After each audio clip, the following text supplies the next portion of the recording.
Good morning, everyone, and thank you for your patience as we worked through our technical difficulties. And welcome to our public hearing and public meeting of July 16th, 2024. And I will turn it over to our general counsel to call the roll. Chair Carroll. Here. Vice Chair Bland. Here. Commissioner Chapin. Here. Commissioner Chen. Yeah. Commissioner Chu. Here. Commissioner Goldblum. Commissioner Ginsburg. Commissioner Jefferson. Here. Commissioner Lutfi. Here. Commissioner Master. Here. All right. Good morning again, and welcome to our public hearing and public meeting of Tuesday, July 16th, 2024. This meeting is being held in our public hearing room at 1 Center Street on the 9th floor. It is also being held via Zoom for those who would like to participate remotely. And we're live streaming it on our YouTube channel for anyone who would like to watch the proceedings. And we have a full agenda of applications, new applications for work on designated properties. And I will turn it over to our Director of Preservation, Corey Harala, to take us through our agenda today. All right, thank you, Sarah, and good morning, everyone. Start today's Preservation Department agenda with public hearing item number 1, LPC 24-10800. This is an application for a certificate of appropriateness in the Borough of Brooklyn, Block 255, Lot 36, 176 Remsen Street, aka 172 to 178 Remsen Street, the Brooklyn Union Gas Company building individual landmark. This is a neoclassical style office building designed by Frank Freeman and built in 1914. And the application is to alter ground floor infill, pave over the open areaway, install signage, relocate and replace windows, create new window openings, construct a rooftop addition, and demolish portions of the rear facades. I'll turn it over to the applicant, but I do think we need to check and make sure the podium is connected. I'm getting a note from support staff that it's not. Hold on just a minute. There's nothing on the screen.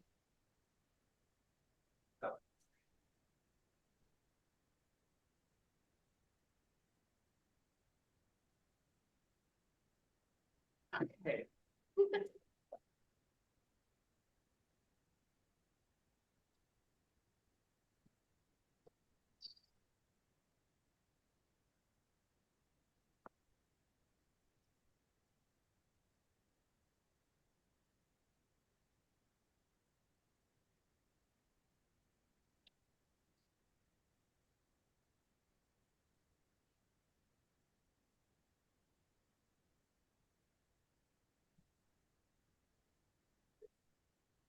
Is this now appearing? Yes, we can see you now.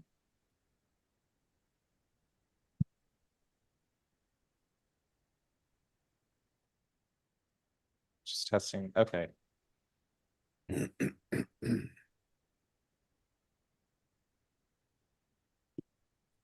Morning, Commissioners. Let's go back. Morning, Commissioners. Erin Ruley, Higgins, Quaysbarth and Partners.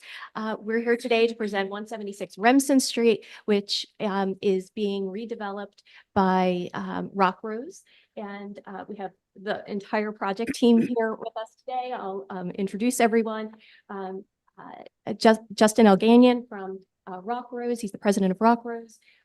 We have Pete Donahoe, Director of Construction of Rock Rose. Zach Bernstein of Fried Frank is Land Use Counsel to Rock Rose. SLCE are the project architects. And so we have Jim Davidson, Bob Laudenschlager, and Delara Hossein, my colleague Sarah Scher. And on Zoom, we have Kayla Lovnan-Prager of Canny, who are the facade consultants and managing all of the restorative work on the project. I'm going to take you through the entire presentation, and then the entire team is available for discussion and questions. So what we have here is 176 Remsen Street. It is part of a large-scale redevelopment of the former St. Francis College campus buildings in downtown Brooklyn. This is a complex and civic scaled project, which is going to provide 747 new rental units, 25% of which will be affordable. And of course, this is all located in downtown Brooklyn. We're a block from Borough Hall in a transit-rich location. So just the right place for new housing to be developed. The entire project is as of right from a zoning perspective. Zach can talk to you about any zoning questions. We're going to be looking specifically at the scope of work related to the landmark itself, because that's the subject of the application. All the other work is off of the landmark site, but we can, of course, discuss any questions you might have. So here we have 176 Remsen, located on the south side of Remsen Street between Port and Clinton. As you can see here, it's kind of sandwiched or bookended by the Brooklyn Heights Historic District west and the Skyscraper District to the east. The building is located in red. This is the lake. And it is an 8-story neoclassical building, originally constructed as the headquarters of the Brooklyn Union Gas Company in 1914, and designed by Frank Freeman. And the building is currently part of a complex of 5 buildings. You can see them outlined in green. So there's one building to the east, and then to the west and south are 2 separate buildings that were developed by St. Francis. St. Francis acquired the 176 Remsen building in 1962, and then proceeded to develop buildings on the adjacent parcels between 1965 and 2006. The college relocated in 2022, and Rock Rose acquired the property for the redevelopment of the site. So the scope today is the adaptive reuse and expansion of the landmark itself. There we go. So here is the project in context. On our left, we're looking west along Remsen Street here. On the left, the first 2 buildings are in the Skyscraper District, and then the taller building beyond that is the first building of new construction. That's the east building. And that is off of the landmark site. We have the landmark beyond that, and then the new west building farther to the west. Here is the landmark as proposed. The scope of work is essentially 4 categories of work. There's restoration of the building itself. That'll all be made managed at staff level. There are copper calamine windows. They're being retained and restored as part of this project. And the centerpiece of the restorative work is really the recreation of this monumental entryway, the revolving door at the center of the building. There are modifications to the ground floor to activate the ground floor and the areaway to activate the new commercial base. And there are modifications for required latent air that we'll be looking at the top and back of the building. And then, of course, a 4-story addition, the very upper section that you see popping up right here. And the appropriateness for the project is really rooted in a few basic concepts. The building has always been a part of evolving complex of buildings, first with Brooklyn Union Gas, then with St. Francis, and now as part of this much needed housing development in downtown Brooklyn. The density of the area really allows for a lot of flexibility in terms of juxtapositions of scale and side and primary elevations. And where you see experienced buildings popping up and over other buildings adjacent to sidewalls. And the addition has very limited visibility and is modeled on the early 20th century commercial buildings that we'll be taking a look at, where they have a complex massing of and a continuation of the facade treatment of the primary facade or the base bulk of the building itself. So moving into all of that, a little bit of history. Here we see the building in its original condition in 1914, right after construction, and that monumental primary entry at the center of the ground floor. The scale was constantly shifting. We'll take a look at that in plan, but very early on, we start to see the tall buildings along Court Street rising up in the distance in the 1940s tax photograph. Here in plan, just showing you the evolution of this block in particular. We have the site of the 176 building surrounded by the smaller footprints of the neighboring buildings. So everything is very sort of small scaled and in part as the earliest phase of development in this block. Then as with the construction of 176, so the Brooklyn Union Gas was already on this block. They were in the adjacent building to the east, built this as their headquarters. And there you start to see some of the evolution, larger footprints being integrated into the block. But by 1950 is where you start to see the real shift, scale changing dramatically along both Joralemon and Remsen streets. And then, of course, what we have today with the subsequent buildings of St. Francis replacing the smaller scale construction along Joralemon and Remsen. And here's how it looks in an aerial view today. So we have Cadman Plaza, Borough Hall right here, the skyscraper district with the tall buildings along Port Street, and then our block here. And you can see that the development in the North Block is much larger. As is the block to the south, which is adjacent to Packer Collegiate, directly across Joralemon. So here's the scope of work starting at the base.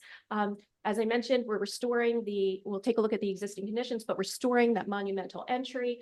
There are some modifications that need to happen to allow for accessible entry into these areaways. We have very deep areaways, and the proposal is to clad them over in granite to match all of the surrounding Deer Isle granite.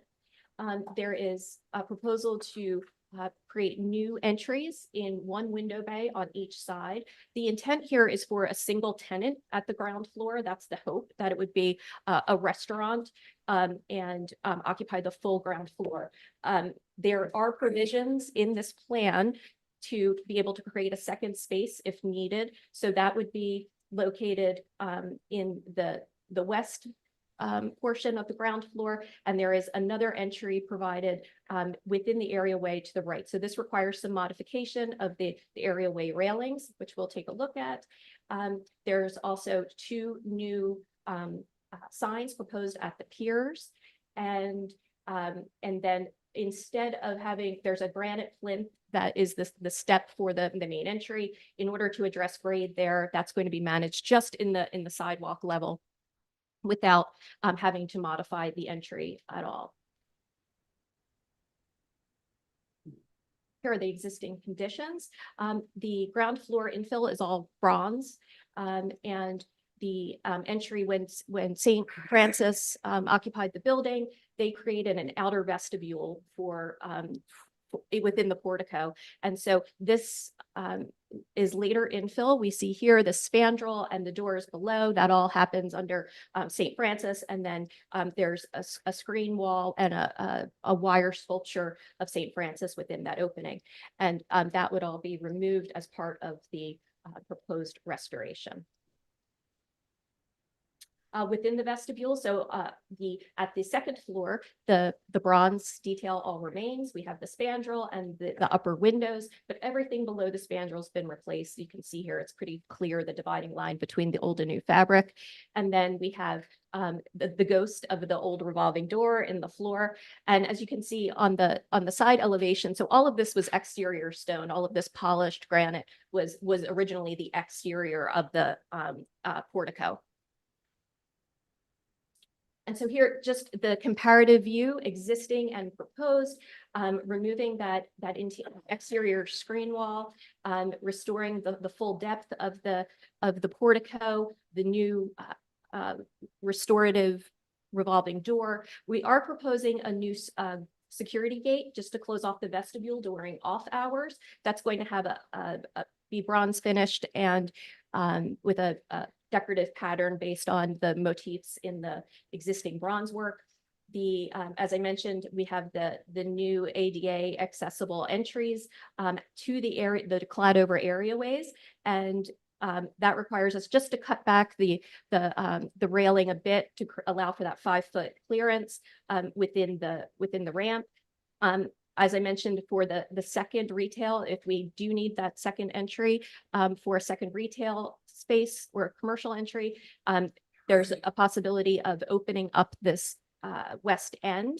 So just opening that to allow for direct access to this entry at the west end of west end of the space. So here's the restored revolving door. We have the historic condition, the existing condition, and then that proposed replication. And of course, this is with the security gates pushed back. They're bifold, so it's a pair of bifold gates that will be open during all business hours. I just wanted to mention that we'll go back to the elevation briefly. It'll be a singular commercial tenant in the ground floor. The main entry for the residential is going to be in the adjacent buildings. So residential entry will not come through this. This will be purely commercial at the ground floor. So the areaway, here are the areaway existing conditions. So as I said, it's very deep. It provided light to as you can see, the windows for the cellar in here. The cellar is now going to have mechanical equipment. So the plan is to slab over this. It will not be infilled. It's just going to be a concrete slab and then finished with new granite to match all of the surrounding granite. You can see back here in the distance, there is a bridge. This was part of the construction of the 2006 St. Francis building that's to the east. And so that'll all be removed, and that section of the areaway will all be restored as part of this. And then on the right, this is just, as I mentioned, there are new entry locations proposed. And so this, the sort of one half of this sill will need to be removed in order to accommodate the new entry. And so what that looks like in section, we have the existing on the left, the proposed on the right. You can see the concrete slab extending across with the new granite paving that'll sit. It'll be notched within the granite sill. The sill at the entry at the window will be removed, and you'll have new door infill within that bay.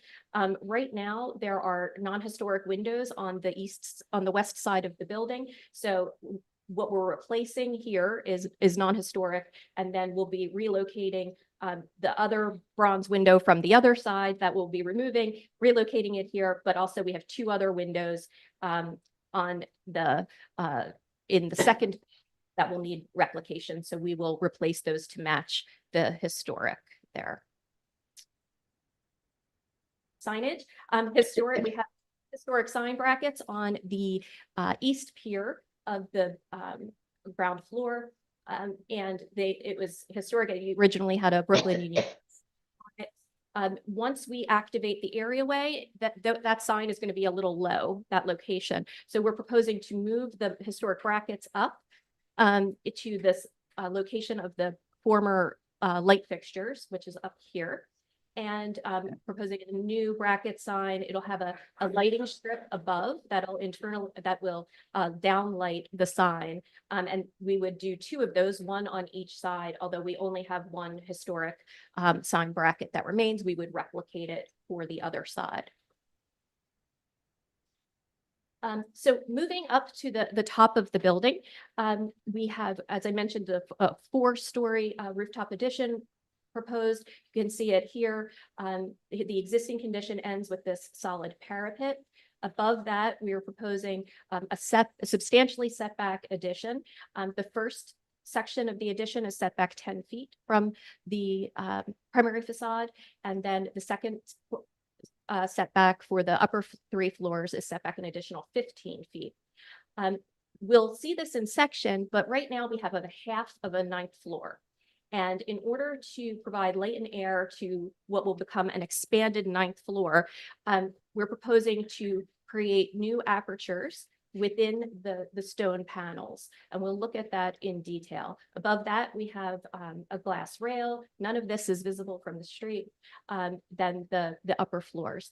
And the addition has been designed to extend the vocabulary of the existing building. So you can see it'll all be, the facade is limestone, Indiana limestone, but the facade of the addition will be cast stone to match the Indiana limestone. We're carrying up the pilasters, the major piers that frame the building, carrying up the fenestration pattern, the double hung windows, and simulated double hung windows, and then across the top, a very simple detailed cornice to terminate the building. And we'll see how all of that interacts as we go through the details.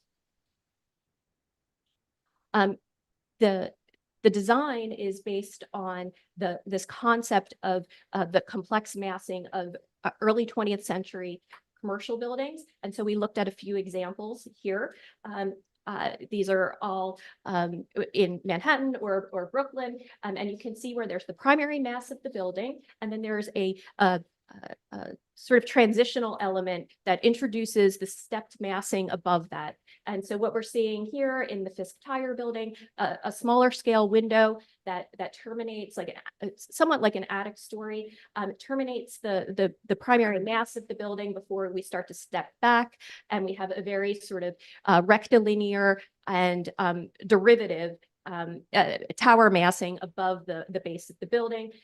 And similarly in these examples where we have a balustrade that terminates, so just something that is punctuated or transitions between the two sections of the building. Steinway, of course, Steinway Hall, an individual landmark. Again, another balustrade, and then the Brooklyn Central Court building, which has this strong cornice termination, very similar. I mean, in terms of massing, very similar to what's being proposed today. Strong cornice termination, a smaller scale attic story window, and then a monumental arched windows above. Perhaps closest to home and most similar to our project is the Brooklyn Edison building, which you all recently designated. And so it'll look very familiar to you. This is right across the plaza from 176. But again, that same expression, the strong cornice line, the transitional floor, and then setback stories. And most importantly, how you experience it from the street. So we're looking at these aerial views in these sort of grand architectural photographs. You're getting the full expression of the roof line that you don't really perceive from the street or the bulk really. And it's often the issue with looking at things in elevation. But this is how you perceive it from the street. So you're getting the reading of the historic cornice line, and then just the crown of the building above, the setback stories. And similarly at the Federal Reserve. So just in the streetscape, how you see the floors popping up above the main cornice line. In section, so we have the existing on the left and the proposed on the right. In the existing, you'll see there's a mechanical bulkhead that will be removed. And there are two areas at the back of the building that will need to be removed for light and air. These are small sections, one story of the wings at the back. It's a U-shaped plan.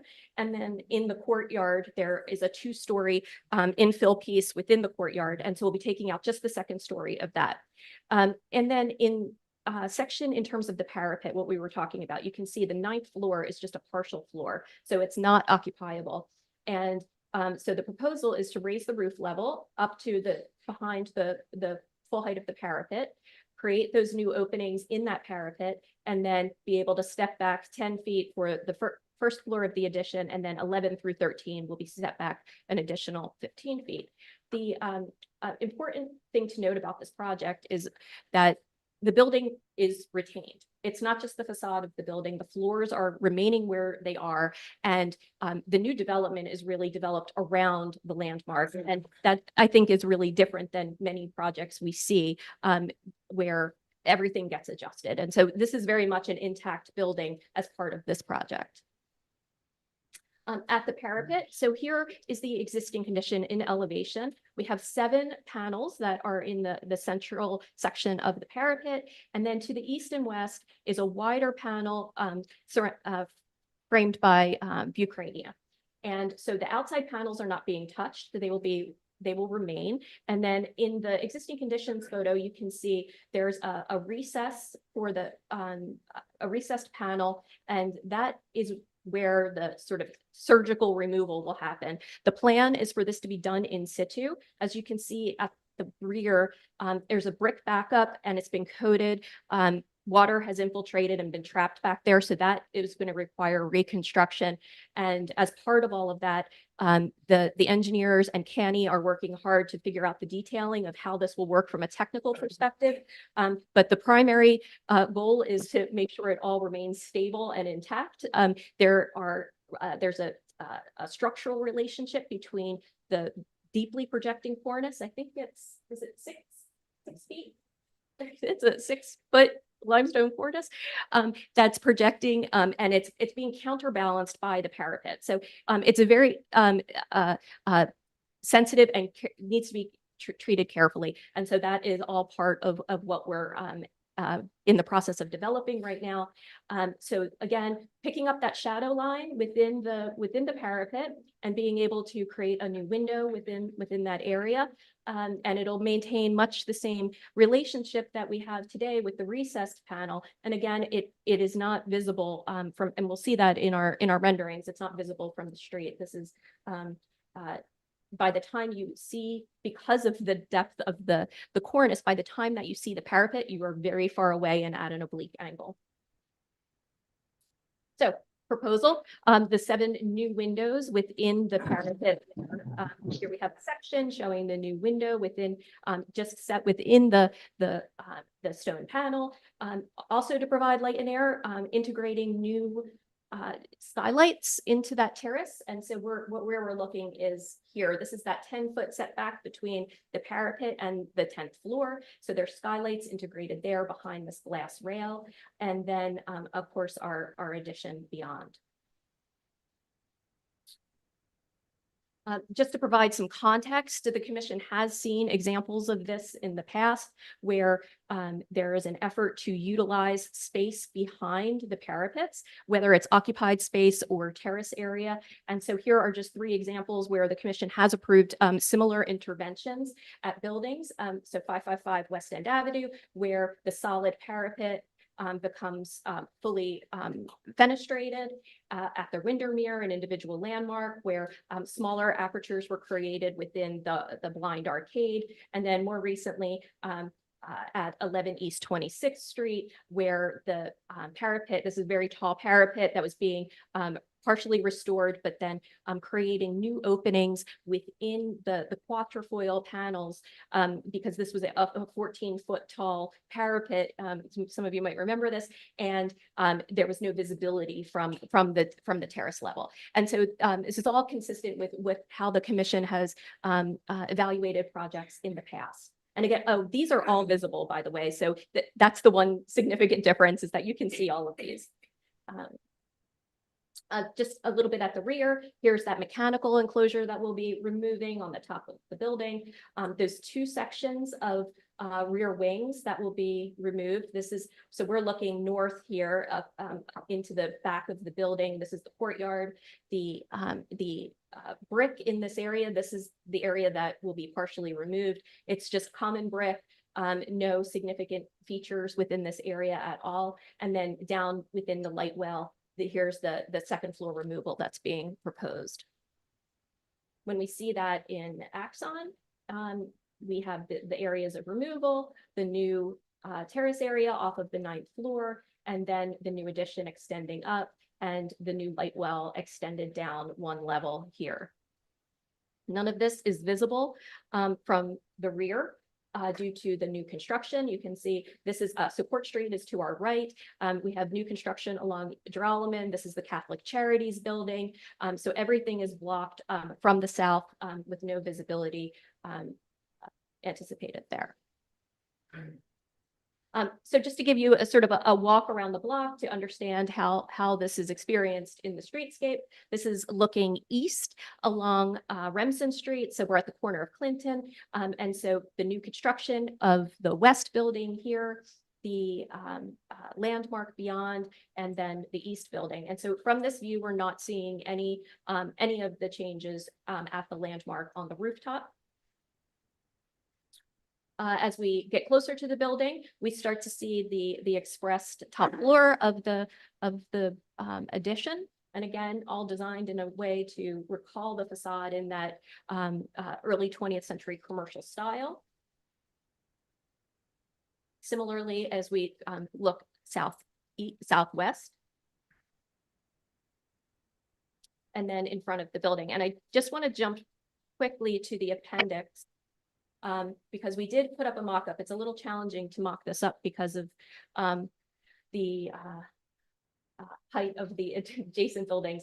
And so here I'll just explain a little bit. We've masked the new construction in on the left, and then the mock-up, there are scaffolding mock-ups at each corner, and then the dotted lines are showing you the connection of the floors. So the lower dotted line is the 10th floor, and then the 13th floor is at that upper dotted line. So in this view, there's no visibility. In this view, there is no visibility, which is the rendered view that you were seeing earlier. In these views, as we start to get a little farther away, this is showing that a portion of the 10th floor will be visible here. But again, we're going to have new construction at the back. So there's a backdrop to it, and that juxtaposition of scale that we talked about earlier is going to come into play. Here, no visibility based on the mock-up. And at a greater distance across Columbus Park, so Borough Hall is on our left here, you can see there's one little corner of the 10th floor that's going to show up there, and then here a very small corner of the 13th floor and a small corner of the 10th floor. But again, we are on the east side of Borough Hall in the park. Similarly here. And then this is on the north, the view on the right is on the northwest corner of Clinton, and we're going to get a small portion of half of the taller section of the addition. So probably the 12th and 13th floors again against the backdrop here of the new building beyond. And I think that is, here are two more views, sorry. Similar views, not visible in these views farther along Clinton, farther along Remsen, sorry, and then our view above. So that is it. So none of these, we did not include these in the main bulk of the presentation because our addition is visible. It was designed to be visible. And we think that none of these views, these are incidental views at great distances. And we think that the ones that we're portraying in the proximity of the building itself are the most visible and most impactful, perhaps. And I think with that, happy to take any questions. All right, thank you very much. All right, commissioners, do we have questions? Yes, Commissioner Jefferson. If you go to page slide 17. 17. And the question I have is those examples that you show of the turn of the century. Mhm. Were they original compositions? Or They were weren't. they added? They were original compositions after the zoning changed. So they- post one 1916. composition. Yes, Nothing was added to this. No. It's complete. right. Thank you. All right, other questions? Okay, Commissioner Lutfi, followed by Commissioner Chu. So the original building and all of these buildings, everything on the building so symmetrical. I mean, it's a part of the design, and they all relate to each other. They work well together. Now, so could you stop here for a minute? here. Go right back to there. Uh-huh. So I was just wondering with the window, with the, the new addition where you have the horizontal windows, Mhm. why you didn't just, and when you see on the floor below it, there are two smaller windows, and then there are two windows above it, why you didn't sort of repeat that pattern so that the symmetry of the window design throughout the entire building worked. I mean, this might be an architect question. It might be, but I also think it does, but maybe the rendering is, or the elevation is skewed because the windows do align with what's below. But what I'm saying is there are no windows at either end. Oh, right. That's the Go back. question. You're gonna have to You go have up. to come up to the Oh, mic, Jim. Okay, so Hello, again, Jim Davidson, SLC Architects. So we were very impressed with the massiveness of the cornice. Oh, do I need to be closer? You might.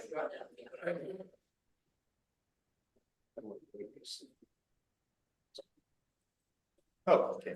So we were very impressed with the massiveness of the cornice, not only the height of it, but also the projection. So we only placed windows where we felt that we absolutely needed them within the units that made sense. And we also wanted to improve the sense of frame that you see as a portion of the composition of the building. Can I? Oops, off. There you go. So you can see that this building, so typical of the era, has a central composition and then a frame that goes around. You can see how they've increased the distance, central portion. So we're very impressed with this frame anchored by the bottom, the top, and the sides. And we felt that not only did we not need fenestration up there, but we felt that we wanted to keep that sense of massiveness of the cornice. There wasn't any need for us to put it in. And we felt that anchoring those corners would help the overall frame within the frame approach that was so typical of that era. Okay, and it does align with the windows. Yes, it does. below. What you're looking at here is a true elevation. The other image that you have been looking at is a perspective, which is part of our study to show how what is visible and what isn't visible at different heights. But this would be a technical elevation drawing. So you're welcome. Okay. Commissioner Chu. I just have, for us, this is a question for you, sir. So the development is happening on both sides of the building, which is not in this application. And that's a separate, they're happening simultaneously. Okay. The question that I have for the applicant, a couple details. First of all, do we know what the material of the dome over the historic revolver was? It's a frosted glass and It was frosted Yes. glass. Okay, it was hard to tell from the picture. I couldn't tell if it would have been bronze. Okay. The But other, there is a bronze frame. there's or a bronze frame. mullions. Right, the section. mullions, correct, or muntins. Okay. The other question is, at the base of the building where you're putting the two new entries are very beautiful, delicate pilasters that come down and they sit on the sill. So you're retaining an asymmetric plan of the sill to let it land centered on it, and then the doors to the sides. Is that correct? Correct. Okay. Correct. And We then wanted the to do- retain as much as possible of the original facade Right. and only cut out what's needed from an accessibility and egress point of view. And then the door set in plane with the storefront, which is slightly recessed Right, behind the correct. pilaster. Okay.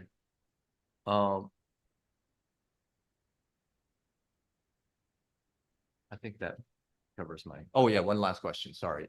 The new windows that are going into the parapet, are they fixed windows? They're like 7 feet up, right? They're kind of like clear stories in the space because you're lifting the roof up higher. Yeah, that's actually a good question. I believe they are operables. Yes, Oh, so they're like, they're like, Copper they're like function? copper, okay, Copper so they will windows. have a frame and a frame. correct. Okay. But we'll be sure to keep that frame profile As minimal minimal as possible. and to have that consistent with the narrow frames that we presently see for the existing windows. To match the that we're existing. restoring. That's it. Thank you. Okay, and Commissioner Chu, also just to kind of expand on the question of jurisdiction. So we are looking at the changes to the individual landmark, and the buildings around it are off the landmark site. So those are not under our jurisdiction. However, our approval of any addition here would be contingent or tied to that development, so that it couldn't happen without the development because the visibility is based on that. Okay, any other questions? Right, let's see if we have public testimony and we'll come back Thank to you. you. All right, so we're going to start with people in the room, and then after that, we will move to any remote participants. And so I have one sign-in sheet for a person in the room, Judy Stanton.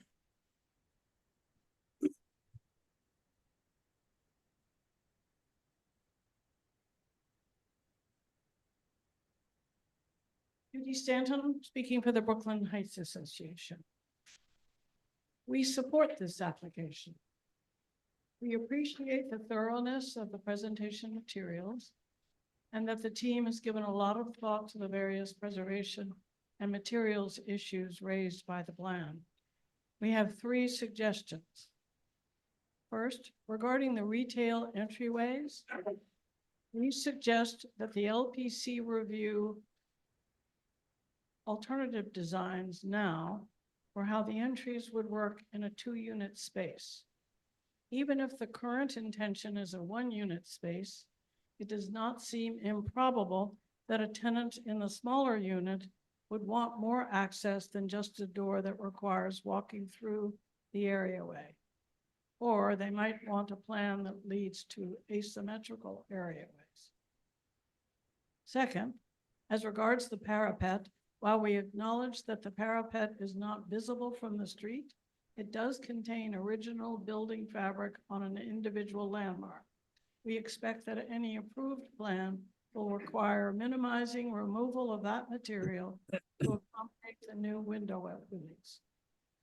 If new supporting structure is determined later become necessary for the parapet, including inserting any steel, that should be approved by the LPC.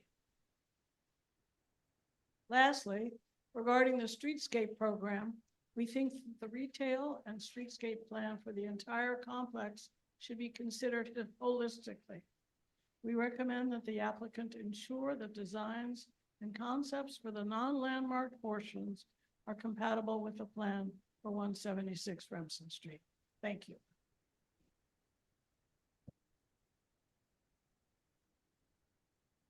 Is there anyone else in the room who would like to speak on this item? Noting that there isn't, I'll turn it over to Gregory Collin to see if we have any remote participants. Thank you, Chair Carroll. We have a few remote participants with their hands raised in the Zoom meeting. The first we'll be hearing from is Christina Conroy from the Victorian Society of New York.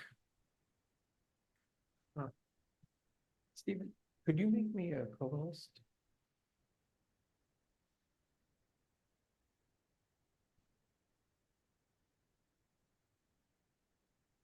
Okay. Christina Conroy, I'll be promoting you to panelist right now.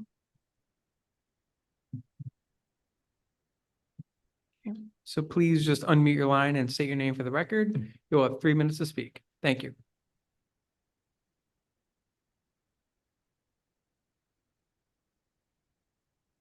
I've done that. Can you hear me, see me?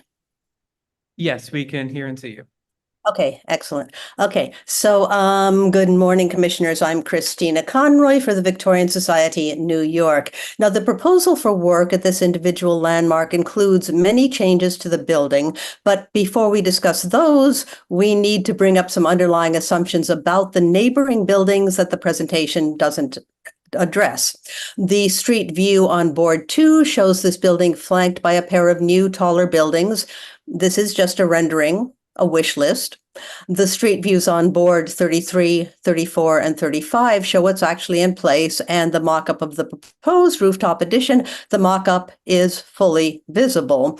And unless those 2 taller buildings are actually built, the rooftop addition the applicant is proposing will also be fully visible. For many years, the commission would not issue permits for additions based on the possible construction of a building which might eventually block views of an addition on the landmark. So, as there's no sign of construction activity at either of these sites, no, quote, steel rising out of the ground, unquote, the proposal must be evaluated based on its visibility with the existing lower flanking buildings in place. Now, concerning the other proposed work, the VSNY supports the proposed alterations at the rear facade and courtyard and the gate installation, restoration of revolving doors, and related modifications to the main entrance facing Remsen Street. We also support the installation of signs at the ground floor facing Remsen using one existing bracket and one recreated bracket. We can also support infill of a portion of the sunken areaways to improve barrier-free access. However, we do not support the complete infill of both sunken areaways. These are an original building feature designed by Frank Freeman and should be maintained. We do not support removal of the rectangular limestone panels in the parapet above the 9th floor to install horizontal windows shown on board 21. These would be clearly visible from the park in front of Borough Hall, as shown on board 20, where you can see the steps of Borough Hall in the photo taken from atop the cornice adjacent to the parapet, and in the photo on the left side of board 33, where those masonry panels are visible. Finally, even if the two flanking buildings shown in the rendering on board 2 are constructed, the proposed addition would still be visible across Remsen Street as shown on board 3. The addition's height must be reduced so it's not visible from the street. Thank you, Commissioners. Thank you so much for your testimony. Next up, we'll be hearing from Jared Grimm from the Downtown Brooklyn Partnership. Jared Grimm, I'm promoting you to panelist right now. And once you're a panelist, please unmute your line and state your name for the record. You'll have 3 minutes to speak. Thank you. Good morning. My name is Jared Grimm. I'm with the Downtown Brooklyn Partnership. I would like to express our support of the proposed restoration and redevelopment project at 176 Remsen Street. The proposed development will provide much needed housing, enliven a quiet commercial corridor, and maintain the historic character of the area. A notable feature of the limestone-clad building is its 2-story granite base with fluted columns, and the development and design team at Rockrose and Slice Architects plan to restore the facade using original materials, restore the original revolving door to the entrance portico, and infill the area with new granite paving. The 4-story rooftop addition will replace a non-historic section of the building and will be set back so as to not be visible from the street. In addition, the restoration of the ground floor will allow approximately 5,000 square feet of retail to be added, providing for new uses on a street in need of increased activation. A proposed restaurant in this space will help meet the demand for more dining options that we often hear from local workers and residents. The proposed residential development in both the landmarked and new construction buildings will bring much needed housing to New York City and help combat the ongoing housing crisis. Approximately 25% of the proposed 746 rental units will be affordable under the new 45X program. The development team has met with key community stakeholders and has a strong track record on being responsive and community focused. This project will enhance the downtown Brooklyn and Brooklyn Heights communities, provide much needed housing, and restore activity to this important historic site in the borough's thriving civic center. We urge you to support this application. Thank you. Thank you so much for your testimony. Next up, we'll be hearing from Lucy Levine from the Historic Districts Council. Lucy Levine, I've promoted you to panelist. Please unmute your line and state your name for the record. You'll have 3 minutes to speak. Thank you. Hi, Commissioners. My name is Lucy Levine. I'm speaking on behalf of the Historic Districts Council. HDC is thrilled that this building will find new life as housing and believes that the sensitively proposed ground floor restoration will contribute to the streetscape. But we believe a 5-story addition to this building should be an excellent piece of architecture in its own right, benefiting this individual landmark. This proposal doesn't sufficiently communicate with the building or enhance the landmark. Thank you. Thank you so much for your testimony. I do not see any additional hands raised, so I will note for the record that Brooklyn Community Board 2 recommends approval, but encourages the applicant to treat the parapet with respect, given it contains original building fabric on an individual landmark building. And with that, I'll bring it back to you, Chair Carroll. All right, thank you. All right, would you like to respond to the public testimony? So I'll start by saying that we met with Brooklyn Heights Association, and based on their feedback about the second retail space, the possibility for a second retail space, that is when we integrated the opening on the west side of the areaway. So there's now direct access from the west side. There's an opening proposed here. It might not be part of what is fully filed, but there is direct access. There's a ramp that will provide entry into that potential second retail space. And so that's just a clarification. The, in terms of the Victorian Society testimony about the adjacent buildings, this is a unified project. No part really gets built without the other. In fact, the core for the landmark is in the east building so that we didn't burden the landmark with a core serving all the way to the addition. So nothing happens without the other parts of the project. So it'll all be under, it hasn't started because we're here. And that is the sequence of events. We think that the intervention at the areaway is a necessary reversible aspect of the project. We're not fully infilling the areaways. They're just being slabbed over. Deer Isle granite is readily available. We can, if that is ever not wanted in the future, they can certainly be reestablished, but the building is set back. There's a deed restriction that requires the buildings along Remsen to be set back 8 feet, which is why the building is where it is and the portico is where it is. And so that activating that space is critical to the broader goals of the project, which is to really liven street life along Remsen. Windows, the visibility of the windows. Do I have control of the slide? I don't, maybe we could go to slide 33. Oh, there we go. Okay. I just want to touch on the visibility issue because the parapet is not visible except at very oblique angles at a great distance. And I just want to illustrate that quickly. So you're only going to be catching what you catch here in this view, and this is a zoomed in view. What you're catching are the piers or the pilasters that divide each of the panels. So you're catching the shadow line of that, and you will not be able to have a direct view. And it's always going to be, because there's a reveal around the window, there's always going to be a shadow line very similar to what we have in the panels. I think that it's of course a 4-story addition, not a 5-story addition. And I think I just have to disagree in terms of design because I think it very much does communicate with the existing building.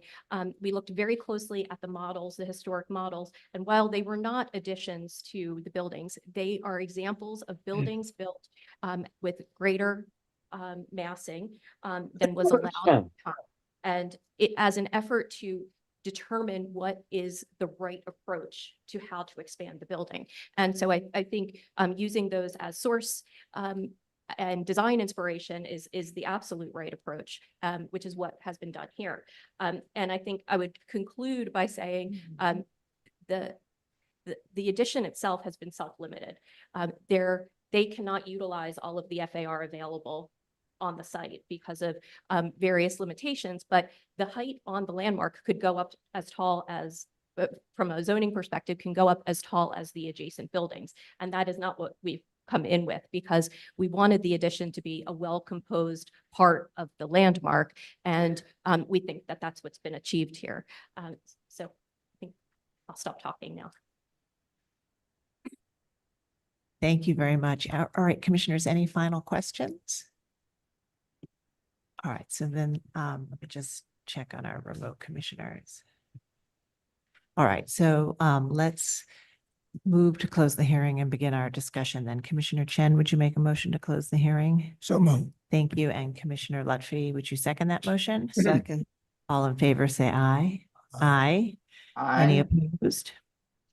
Okay, so the hearing is closed and we'll begin our discussion. And as I said earlier, and just again in response to Victorian Society's testimony, any decision today would be tied to the development around the individual landmark so that one part could not happen with the other. And we've heard from the applicant that functionally wouldn't work. It wouldn't work anyway to have one part built without the other, as the core for the addition is in the new buildings, but it also jurisdictionally wouldn't happen. They'd be tied together. And then, so there are a lot of components that we need to discuss at the ground floor. There are some changes to activate the space and restore the entry in the center and create retail with two new entries at the ends and two signs, one using a historic bracket and the other replicating the historic bracket, both in a higher location, and modifying the railing and slabbing over the areaway to provide access to those retail spaces. And then at the parapet, there would be new window openings installed within it. And we've heard that those are not visible. The applicant has also shown examples where the commission has approved cutting openings into setback or not setback decorative features at the tops of buildings. The applicant showed examples where the commission has approved it in visible street wall conditions, but we've also approved them at these kinds of changes at setback facades that are either minimally visible or not visible. And then there's the rooftop addition and the removal of the plain brick parapets at the back. And as we've heard, the rooftop addition is set back, first floor setback 10 feet, and the upper floor setback an additional 15 feet.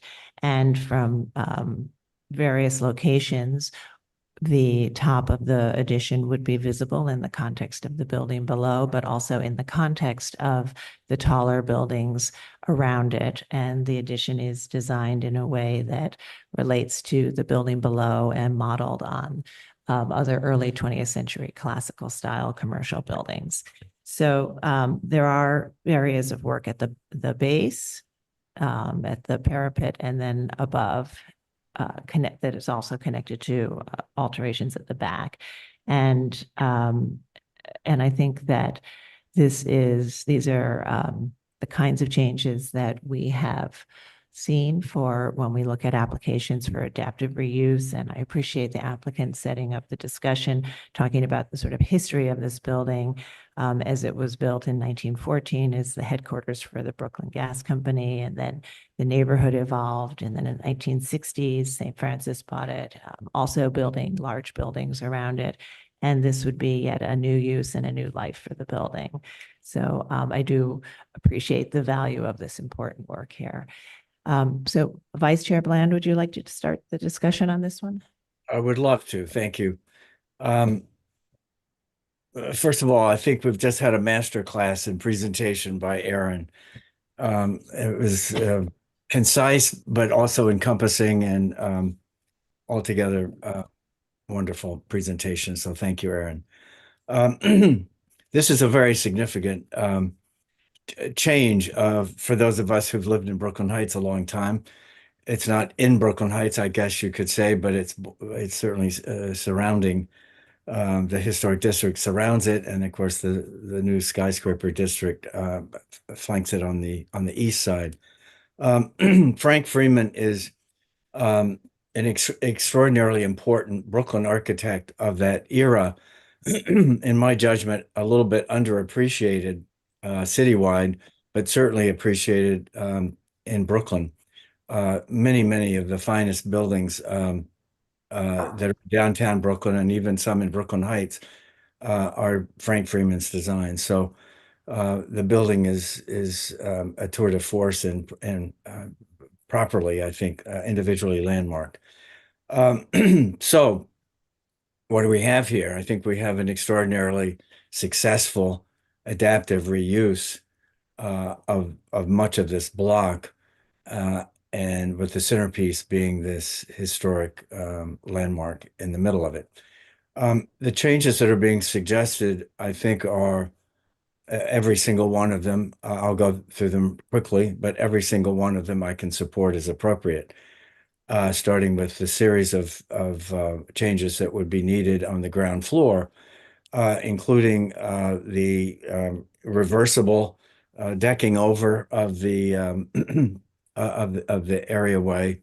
The areaway serves no good purpose at this point, and I think having access to a sidewalk cafe, as is illustrated here, let's hope something like that does happen, would be a significant streetscape improvement from what is there now.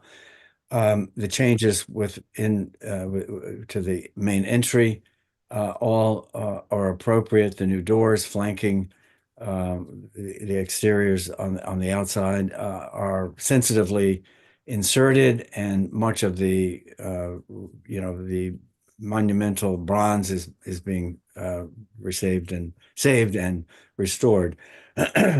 When we go up to the top, I think it's a very sensitive and smart way that they've brought in the windows necessary to make that 9th floor into habitable space.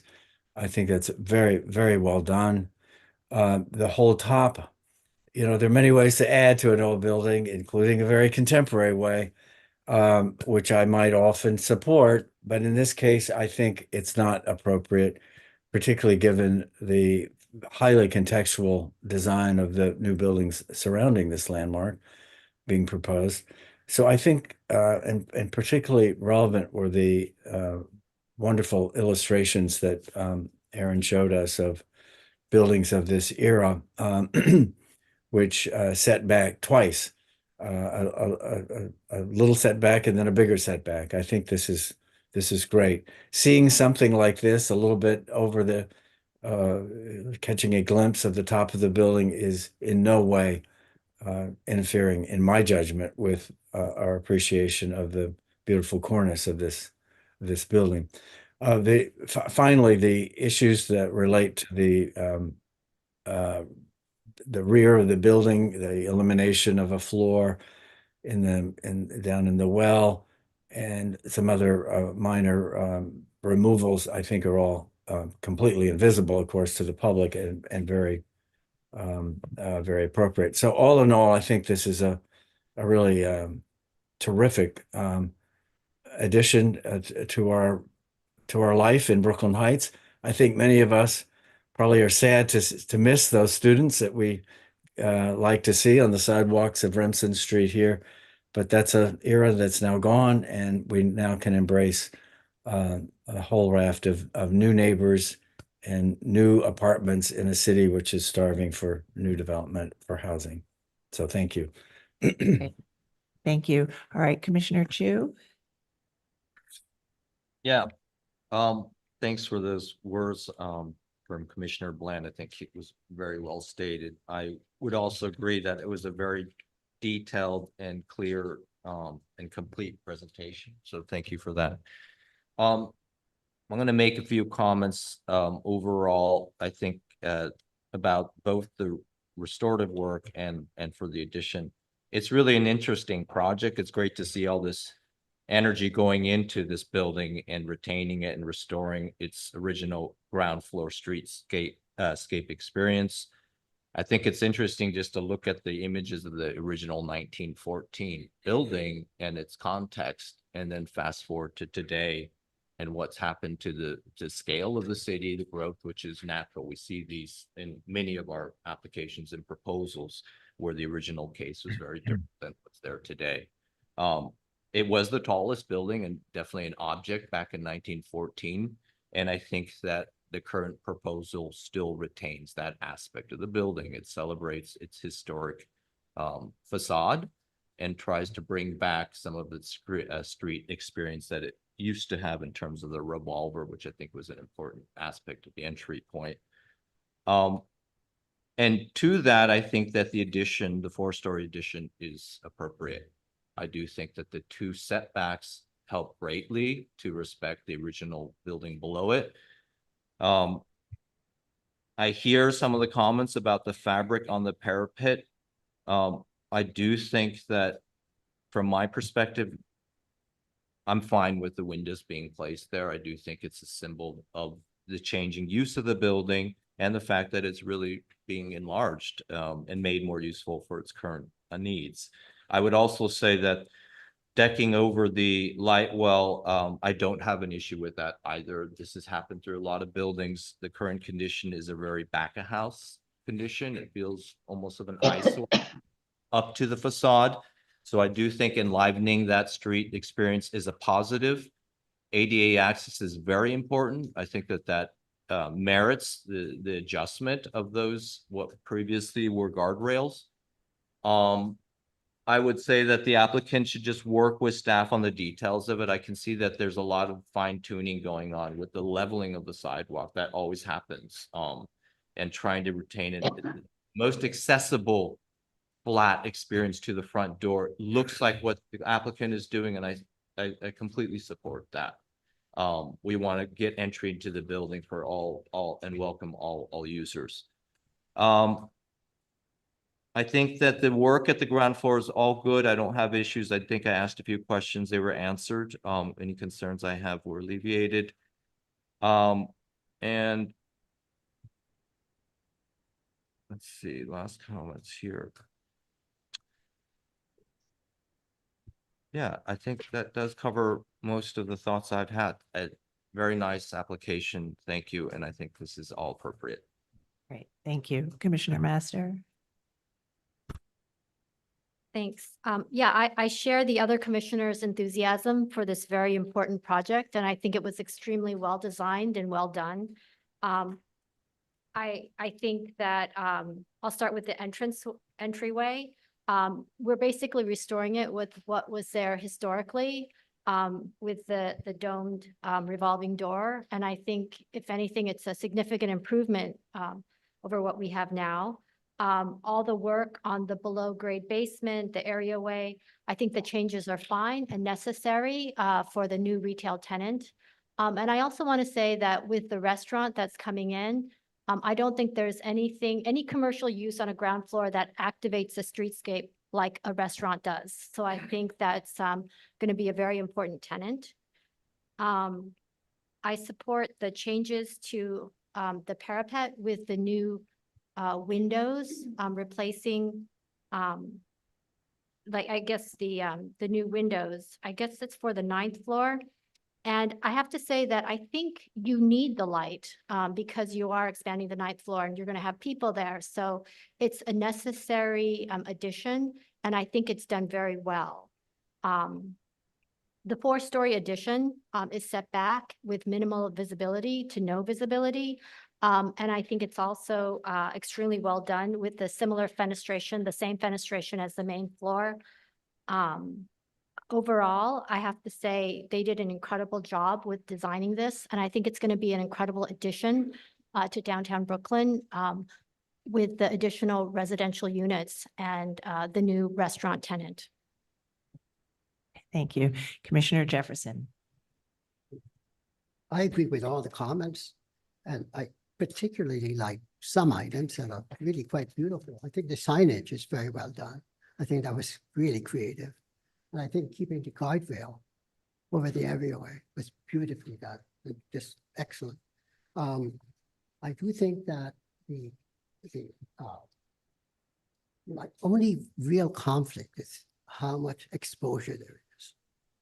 And the question for me is, typically, when we have a new penthouse, we give it a different color, a different value, so that we know what the existing volume was and what the new one is. In this case, you can't tell. And I was wondering, what if you made it subtle? What if you put lines or had a different texture on the building material to make, so when I looked at it, we'd say, this is different from that. Perhaps it's a different time, a different place. Some kind of small articulation, because I don't think you want to make it gray or different color, but you want to articulate some subtlety there, perhaps. Something others. The other issue I have is, I thought it was brilliant to have the parapet, holes in the parapet. I thought it was just adapting to what's there and making it beautiful. But then I see there's a skylight there also. Wondering, if the architect said that he wanted to frame the existing building with a heavy frame, and there's some framing from below it, but it's not enough. And I'm wondering, why not just have the skylight? But that's a thought. Because the rest of it is really quite beautiful. It may be that they need both the skylight and the clear story windows to meet light and air. So they need both. Yeah. Oh. Okay. Function. Commissioner, yeah. Commissioner Goldblum. Thank you. I generally agree with what earlier commissioners have said. I think that Everardo kind of touched on the concern that I had as well with the materiality of the addition. That we do try to signal and allow a reading of the historic artifact as different from the proposed condition. And it's interesting because Aaron presented the history correctly. This building could very well have looked like this in its day or in an earlier iteration. And I'm thinking about it not because aesthetically I think this is in any way wrong or bad or anything, but just kind of from a kind of precedent perspective and a process perspective that additions nowadays kind of under a landmark situation should try to tell that story a little more transparently. My first thought was to introduce brick. A lot of times on upper floors in buildings of this nature, you would see kind of a combination of brick and limestone. It's very typical, but I think Everardo's idea of some articulation is fine too. I just think that from a precedent perspective, we want to try to allow for the clear reading of the historical artifact in its volume. This, in a way, is kind of a projection as to what the architect could have done if he was being paid to do a taller building. I agree that there's that the everything happening on the lower levels, including the decking over of the areaway, is appropriate. My other concern, also related to the facade, is the choice of precast versus limestone, and that's something that I would suggest that staff look at very carefully, because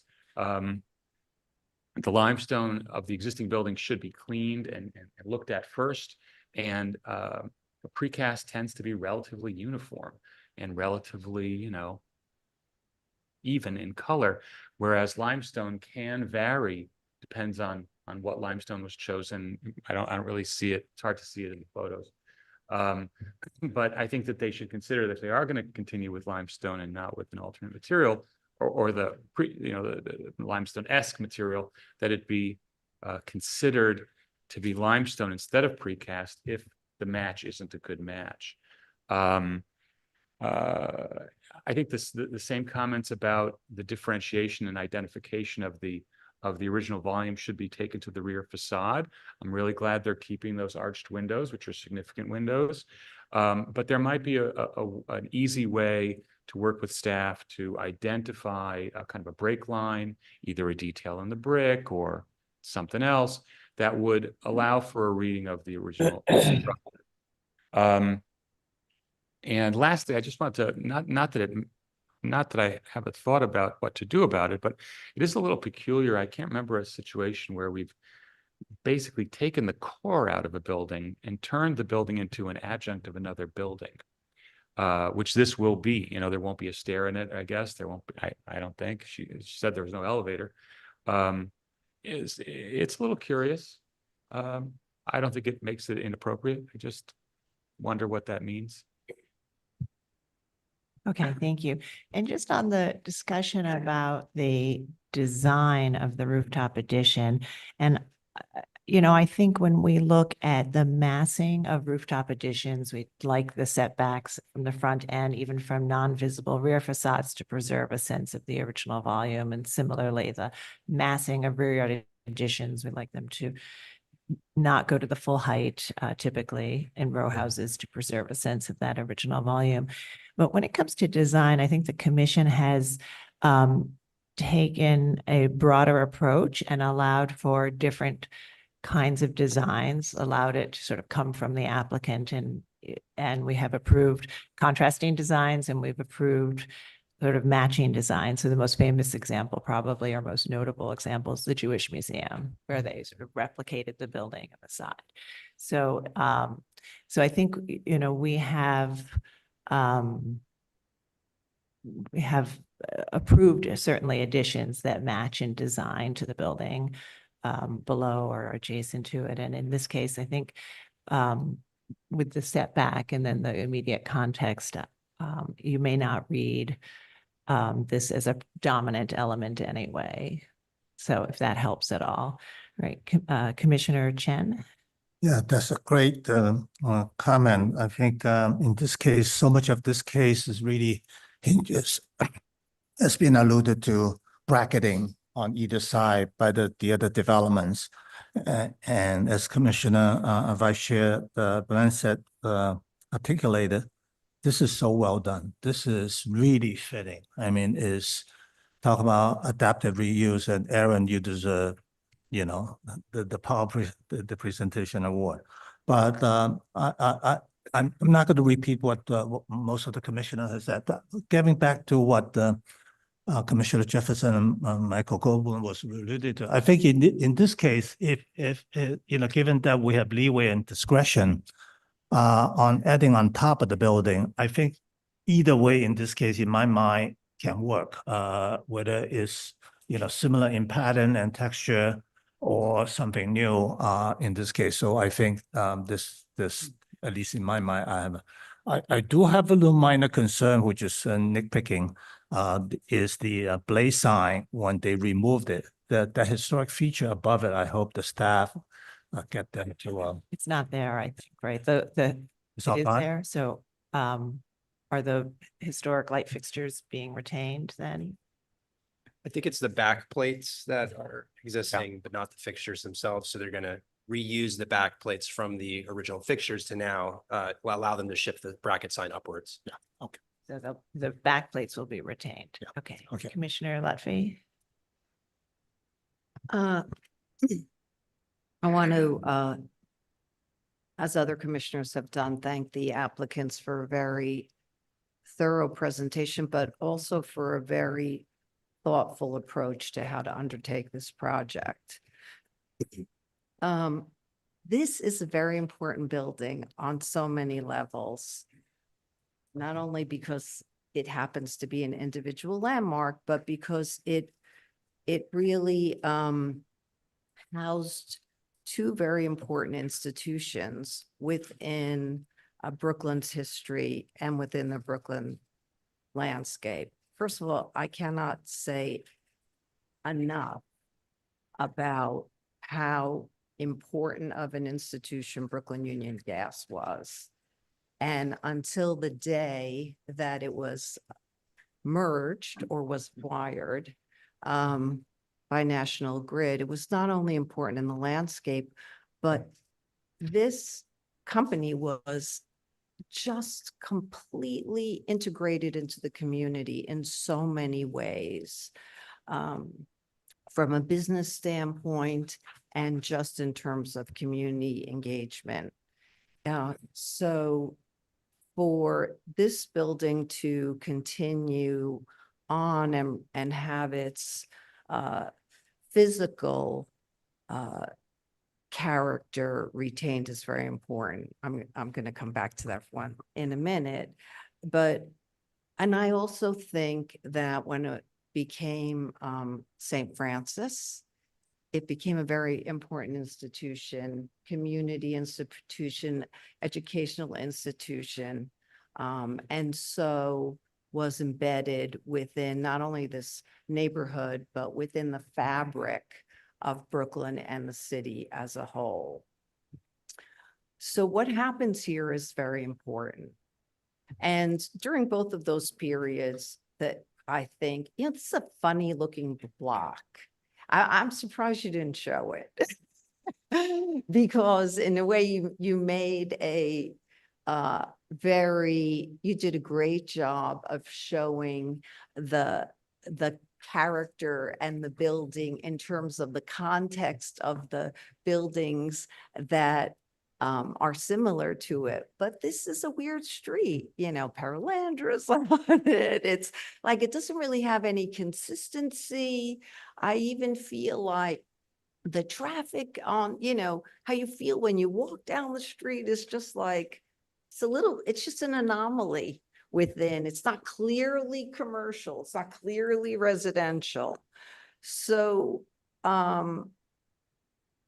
again, I think the preservation is very important. And I think the integration of the new use is going to be critical terms of uh, uh, further activating the street and bringing more vitality to it and creating an even stronger connection than it already has within the neighborhood. And as part of that, you know, the activation at the ground floor with the, you know, what, in my opinion, whether or not it was a restaurant or just very, very good retail, you know, whatever that means, if it's done properly, would help to serve that purpose, because the residential itself, which it's wonderful that it's going to be a mix of residential and rental, actually, so that it can feed a broad audience within a real estate market right now that has a dearth of rental units in it. I think all of that is very, very important. And the fact that you've thought about how this fits together, it's to be commended. I would like to say that if there's anywhere in this building, maybe in the lobby, that there could be something, just to go back to Brooklyn Union Gas and even St. Francis, that speaks to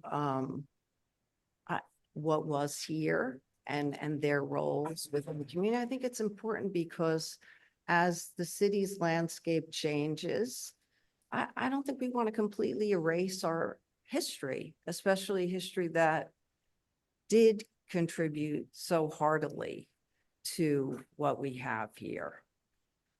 So now I'm going to move on. I do think, as I was saying, I think that at the ground floor, all of the changes are done well from a preservation standpoint, and then also from an integration standpoint. I'm so happy that you went back and are restoring the revolving door with the dome. I'm completely fine with the parapet, and agree that the installation of the windows on the facade and also the skylights, which are pretty much, you know, you can't really see, is very, very well done. And I don't have a problem with the rooftop addition. It's minimally visible. And I do want, there was a view that you showed here that I think is very important.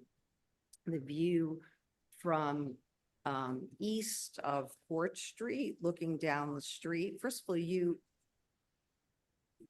the context surrounding this, which is very important, actually, the framing of it on Court Street. This is a business district on Court Street, retail and office. And so I think there's no question that this street, this mishmash of a street or can take the height. I mean, and it's not overwhelming in any way. And I know we're not really commenting that much on the rear, but I'm fine with the changes and actually do think it looks quite good in general. So I can improve this. Thank you. Commissioner Chapin. Yeah, I agree very much with the remarks of other commissioners. I think this is a terrific project, and it's a very sensitive conversion in all respects, I think, and particularly the main entrance and the echoes that have been achieved of the original, the changes to provide access and adaptive reuse, I think are really minimal. They made them as minimal as possible, and they are not diminishing this gem of an individual landmark. I think the rooftop addition does follow the patterns of other buildings with a stepped back addition very successfully and appears in the context of much larger buildings. And the rear also, I think, is appropriately designed in the spirit of the existing and not really visible in any significant way. And, you know, it's an interesting discussion about the addition of not looking, you know, being differentiated, which I often, you know, weigh in myself on. But I think in this case, I think it's, and as you pointed out, Sarah, we have approved things before that that do have much more relationship in a clear, you know, a clear architectural way and can appear as almost having been added originally. And I'm most, given that the situation that's very minimally visible, I think, really, I don't think that that's going to create an issue. And I think because I can think of instances where we have approved some additions that use similar materials and so on, that I can approve in this case. I think everything is just great. And I also want to also agree that Aaron's presentation was terrific. Okay, thank you very much. Great. Thank you very much for your comments. All right. So I think we've had a really positive discussion. I think we have a consensus to approve. There were a couple comments about thinking about the articulation of materiality at the rooftop addition. That's something you're welcome to continue to explore, but we have enough votes to approve it as is today. So we'll go ahead and do that now. Commissioner Chen, would you make the motion?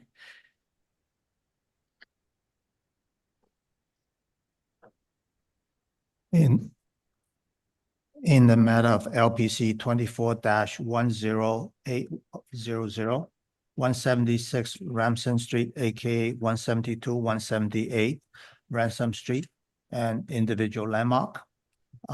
The application is to alter ground floor infill, pave over the open area way, install signage, relocate and replace windows, create window openings, construct a rooftop addition, and demolish portions of the rear facade. I recommend approvals with modifications, finding that the wire sculpture artwork of a Franciscan brother is significant alteration, and its removal will help restore the recess entrance to its original configuration. That the proposed entrance infill is largely restorative, and given the deep recess historic photographs render these features in shadow. Therefore, the restoration of a dome, revolving door, bronze infill, radiator grills, and the gates is partially conjectural and will reflect the design, materials, details, and finishes of infill, a similar building at this age, type, and style. That below-grade basement areaway is utilitarian in character, and therefore infilling the areaway with granite flags will not conceal any significant architectural features and will allow for the creation of a ground floor retail establishment with space for a sidewalk cafe. That the altering and removing sections of the original bronze railings at both sides of the central entrance to accommodate barrier-free access clearance will maintain the symmetrical composition of the facade. That the removal of sections of cast bronze windows for the installation of single doors at either end of the building will provide access to the commercial establishments. That the new doors will match the historic materials and finish of the original windows. That the new blaze signs will use existing wall plates and will match the historic signs as shown in historic photographs, but mounted at a higher location to provide clearance above the new raised areaways. That the removal of existing additions and bulkheads at the main rooftop, the first and second floor courtyard extensions, and a portion of the rear wings of the building at the ninth floor will not eliminate any significant architectural features. That the proposed window openings to be created within the panels at the limestone parapet of the ninth floor of the preliminary facade are in keeping with the overall fenestration pattern, and the proposed skylights in the setback roof will not eliminate any significant architectural feature. That the proposed alteration of the individual landmark are part of a larger plan lower tower development surrounding the building and located off the individual landmark site, which will be constructed at the same time as the proposed five-story rooftop addition at 176 Ransom Street, and will almost entirely screen views of both the front and rear of the addition from any public thoroughfares. That the surrounding streetscape and the adjoining Borough Hall skyscraper historic district feature a significant number of tall buildings.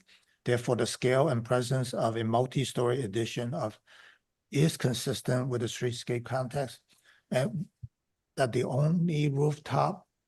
only the top floor of the rooftop addition will be visible over the primary facade. That the setback location of design of the addition bracketed by paired pilasters, crowned is simplified entablature, feature punch window openings, bronze color metal windows, and clad in limestone tinted cast stone at the Remsen Street facade and brick at the rear facade will reflect the design of the historic building and recall the pavilion top tower sometimes found on buildings of this age and style, and will harmonize with the design and materials of the landmark, and that the work is supportive of the adaptive reuse of the building for residential purposes and will not diminish the special architectural and historic character of the landmark. The condition is that the approval is conditioned on the final review and approval of the cast stone samples by the staff field. All right, and Vice Chair Bland, would you second that motion? Second. All right, John, will you call the vote? Chair Carroll, Aye. Vice Chair Bland, Aye. Commissioner Chapin, Aye. Commissioner Chu, Aye. Commissioner Chen, aye. Commissioner Goldblum, Aye. Commissioner Jefferson, Aye. Commissioner Lutfi, Aye. Commissioner Master. Aye. 9 in favor, none opposed. The motion passes. That's approved. Thank you very much. We'll move to the next item. All right, we'll now move to public hearing item number 2, LPC 24-08514. An application for a certificate of appropriateness in the Borough of Brooklyn, Block 214, Lot 19, 26 Willow Street in the Brooklyn Heights Historic District. This is a Greek Revival style row house built in 1848, and the application is to alter the rear T-porch.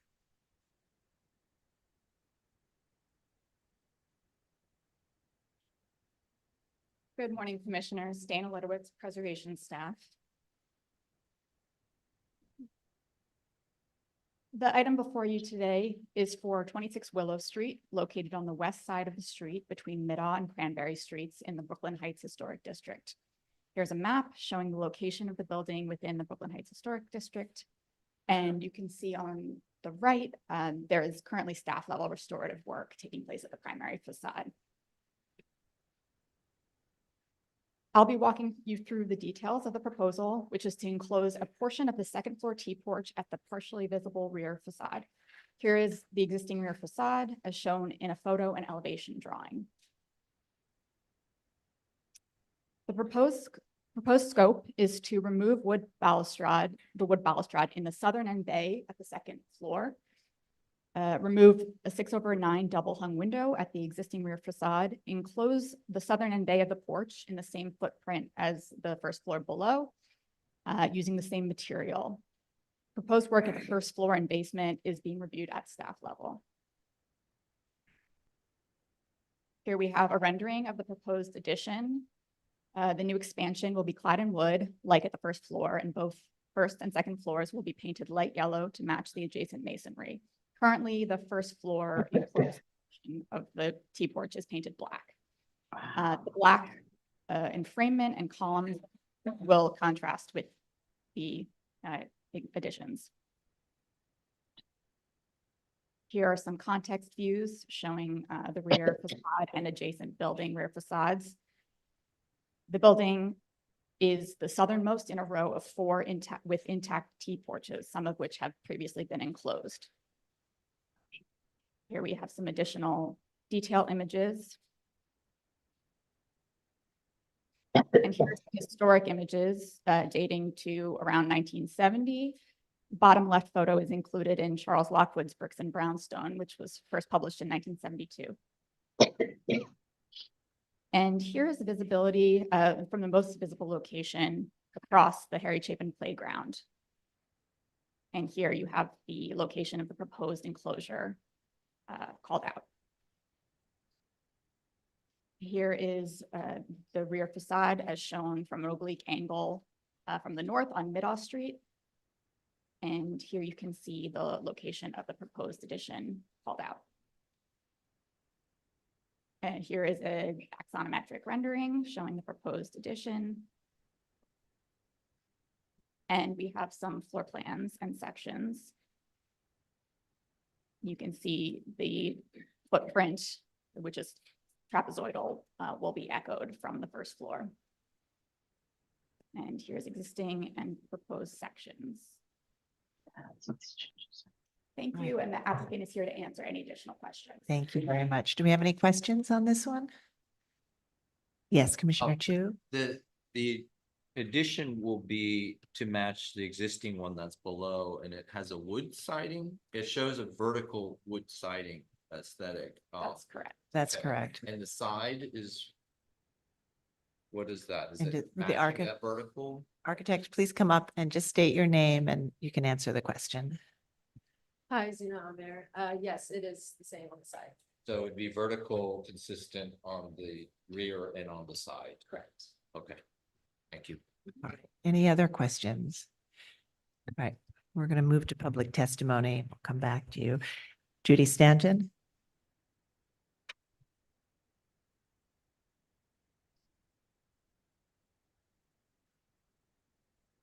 Judy Stanton speaking for the Brooklyn Heights Association. We do not support this application. It is not appropriate to convert part of an upper T-porch into a regular extension of the house. Any alteration here needs to be sensitive to the historic enclosure method. These rear piazzas, the 19th century name for what today we call T-porches, have always been a traditional space between fully private interior use and quasi-public exterior use. Enclosure of the light wood frame gallery is not uncommon, but should always be handled in a way that maintains that transitional distinction by maximizing the glazing. You can see 2 variations of enclosed glass galleries in this row's neighboring houses at 20 Willow Street and 22 Willow Street. A row of 4 intact T-porches is increasingly rare in the New York City, and their signature characteristic of a transitional space should be preserved. It is not appropriate to create an extension by enclosing the porch with a new wall containing a window, which is what is being proposed here. We think this is a case where the proposed interior use really needs to be rethought. A tub room does not lend itself to what the exterior demands.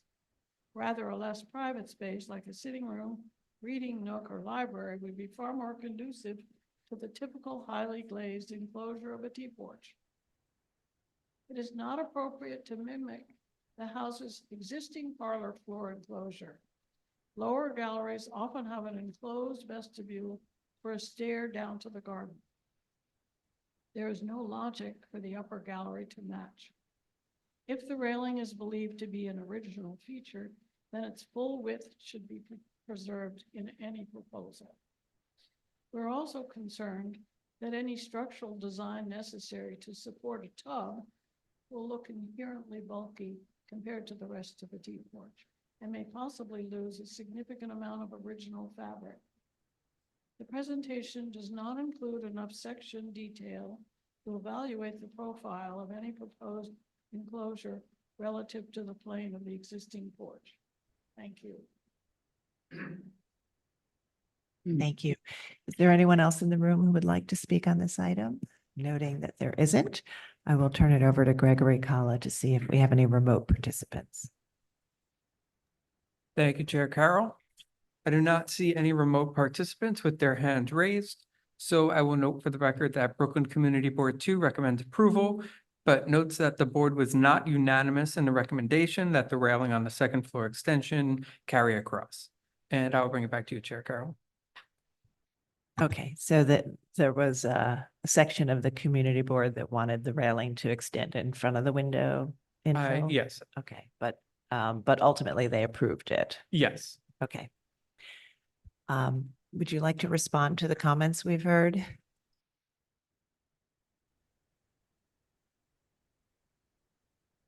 Hi, Sarah Jeffries here. Oh, Can please everyone go hear ahead. me? Yes. Hi, yeah, I'm part of the architectural team. So in the community board presentation, we actually did have the railing going all the way across, and it was voted, it was requested that the railing be removed. Our client is open to continuing the railing across, absolutely, if that's the preference. You know, if that it just that wasn't on the extension of the gallery downstairs. There wasn't a railing across there, so we were trying to replicate that. And then on the other enclosures, there isn't always a railing all the way across. The idea was also to replicate. Currently, there's a smaller window on the gallery below that doesn't match the rest of the windows in the rear of the building. So we were trying to make that more uniform on the lower floor and the upper floor, so those matched each other. So that was the intention there. And I also just wanted to clarify in terms of just coloration, that the coloration is being brought back to a more historic color across the whole rear facade to blend in more with the adjacent properties. All right, thank you. All right, commissioners, do we have any final questions? All right, I think we can move to our discussion then.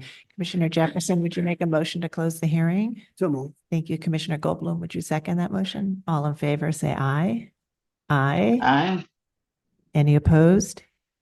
All right, so we'll begin our discussion. This is a T porch in a row of T porches. And the ground floor, one bay of the ground floor is currently infilled and closed, and the proposal is to enclose the bay right above it in a matching material and fenestration pattern. And the applicant showed us that even in historic images, other T porches in this row closer to the side street and more visible have been historically enclosed in a variety of ways. So the notion of enclosing a T porch is certainly a pattern that happened historically. And so we'll begin our discussion on this one. Commissioner Lutfi, would you like to start this one? I have to say, I think this project is very sensitively done. It's very simple. And that, as you said, Chair Carroll, there are other T porches where a portion of T porches closed. And I think what they have done very successfully here is keep a rhythm within the rear of the facade. I appreciate the fact. Thank you. I hope everyone heard that. I appreciate the fact that they're painting them, that they're not going to be black. They'll be this creamy color that will match the remainder of the facade. It's very discreet. You're almost not even going to notice that there's been a change. And if it provides some additional room for the applicant, I think it's fine. And I guess we're not commenting on the new steel doors. Down below, no. We're not. Because Okay. they're not visible. I think it works. Okay. Commissioner Bland? You know, these are very visible. T porches or piazzas. I like Judy Stanton's term because I think that is what they were called initially. Because they're so visible, I was really persuaded, almost persuaded, that the BHA stand was what my stand would be.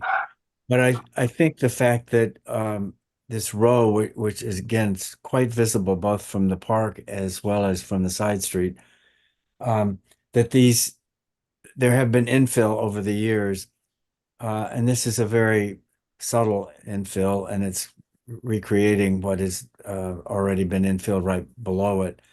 So I was on the horns of a dilemma, but I think I can say that this is appropriate based on the fact that others in this wonderful row. It's really a wonderful place. There are very few places in the city probably where you can go and see a row of porches so visible as this. But I think it's approvable. Great. Thank you. Commissioner Chapin? Yeah, I was taken a little, gave me pause listening to the testimony from the Brooklyn Heights Association, because it is true that generally these T porches are either less than not enclosed, or when they're enclosed in a different fashion than just one bay, so to speak. But I felt it was sensitively done in general, and the colors are definitely appropriate. And I think, I agree with Commissioner Bland. I think that in this case, it is, not going to really call attention to itself. And perhaps in the future, they will do some, more enclosure. But I think I can approve this as presented. Thank you. Commissioner Chu? Yeah, I think that they're wonderful, these T porches. My comment, I don't have an issue with this. Sorry. I don't have an issue with the addition upstairs as it matches below. The applicant actually mentioned that they had come with a different design proposal initially, was asked to change. I'd like to comment on it though, because I do think if I look at slide 11, where there's two adjacent houses that have filled those porches, I feel like their aesthetic is more respectful and they feel more like infilled porches. And I think that does express the layering of use in occupying something that was a porch. So from a perspective of aesthetics, I do prefer that approach where the railing is respected above and below, and they're glazed in, and one of them has a big window, one of them has multi-lights. I think that the multi-light one would work very well in this condition and still respect the original porch structure. Like right there, there's the one in from the corner, which has multi-light. The one on the left has a big window, but they respect the structure of the build and the construction of the porches, and show them clearly as infilled. Okay. Commissioner Master? Yeah, I'm actually okay with it because, in that previous picture that we saw, of the four T porches, two of them are enclosed. And so I think this is a very modest proposal. I actually think that painting it a lighter color is a big improvement from what was there previously and makes it blend better in with the other T porches. So I understand the comment that was made about taking the rails all the way across, but I can actually approve it as is. Thank you. Commissioner Jefferson?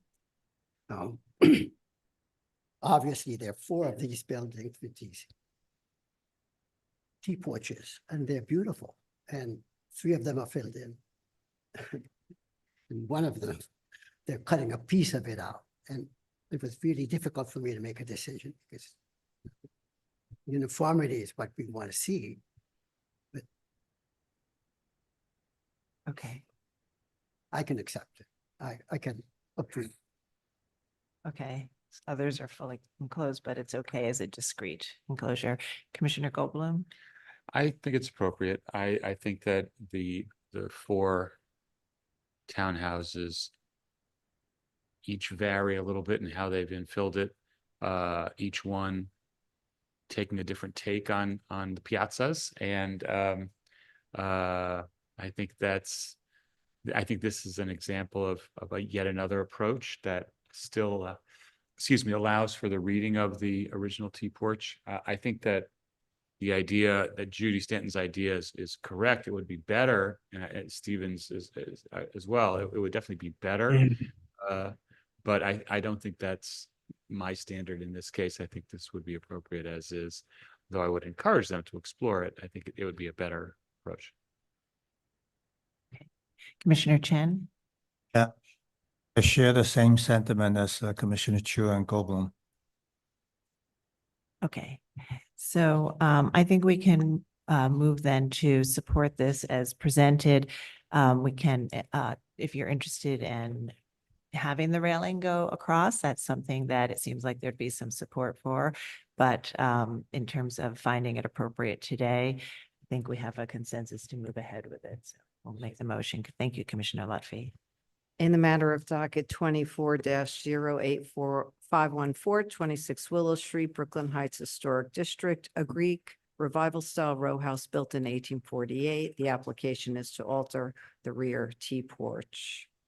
I note that the building style, scale, materials, and details are among the features that contribute to the special architectural and historic character of the Brooklyn Heights Historic District. I further note that the building is one of a group of 4 Greek revival style brick row houses with visible rear 2-story T-porches built in 1848. I recommend approval, finding that the proposed addition will only be minimally visible at oblique angles from Middle Street and from a distance across the Harry Chapin playground.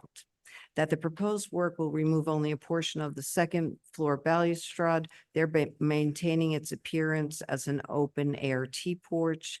That the new wood infill will match the installation at the floor below and will be painted in a light color to contrast with the porch columns and enfrainment, allowing the enclosure to have a secondary presence without diminishing the overall character of the T-porch, and that the proposed work will not detract from the special architectural and historic character of the building or the historic district. All right, thank you. And Commissioner Chapin, would you second that motion? Second. Right. Chair Carroll, Aye. Vice Chair Bland, Aye. Commissioner Chapin, Aye. Commissioner Chen, Aye. Commissioner Chu, Aye. Commissioner Goldblum, Aye. Commissioner Jefferson, Aye.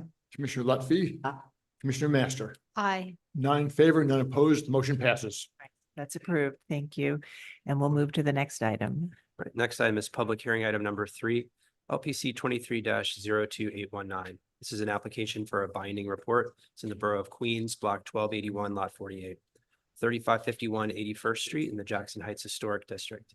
This is an international style library building designed by S. Keller and built in 1949 to 52. The application is to demolish the rear facade in addition and construct a new rear facade in addition and install new windows, a banner, and a book return.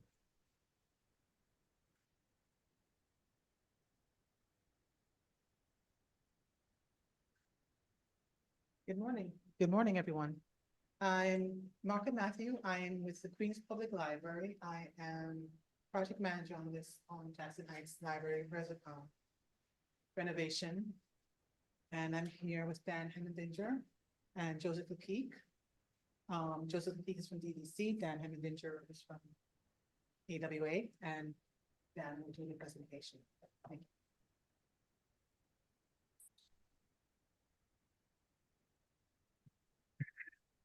Everyone hear me okay? Yeah, okay. Is that good? All right, great. Okay.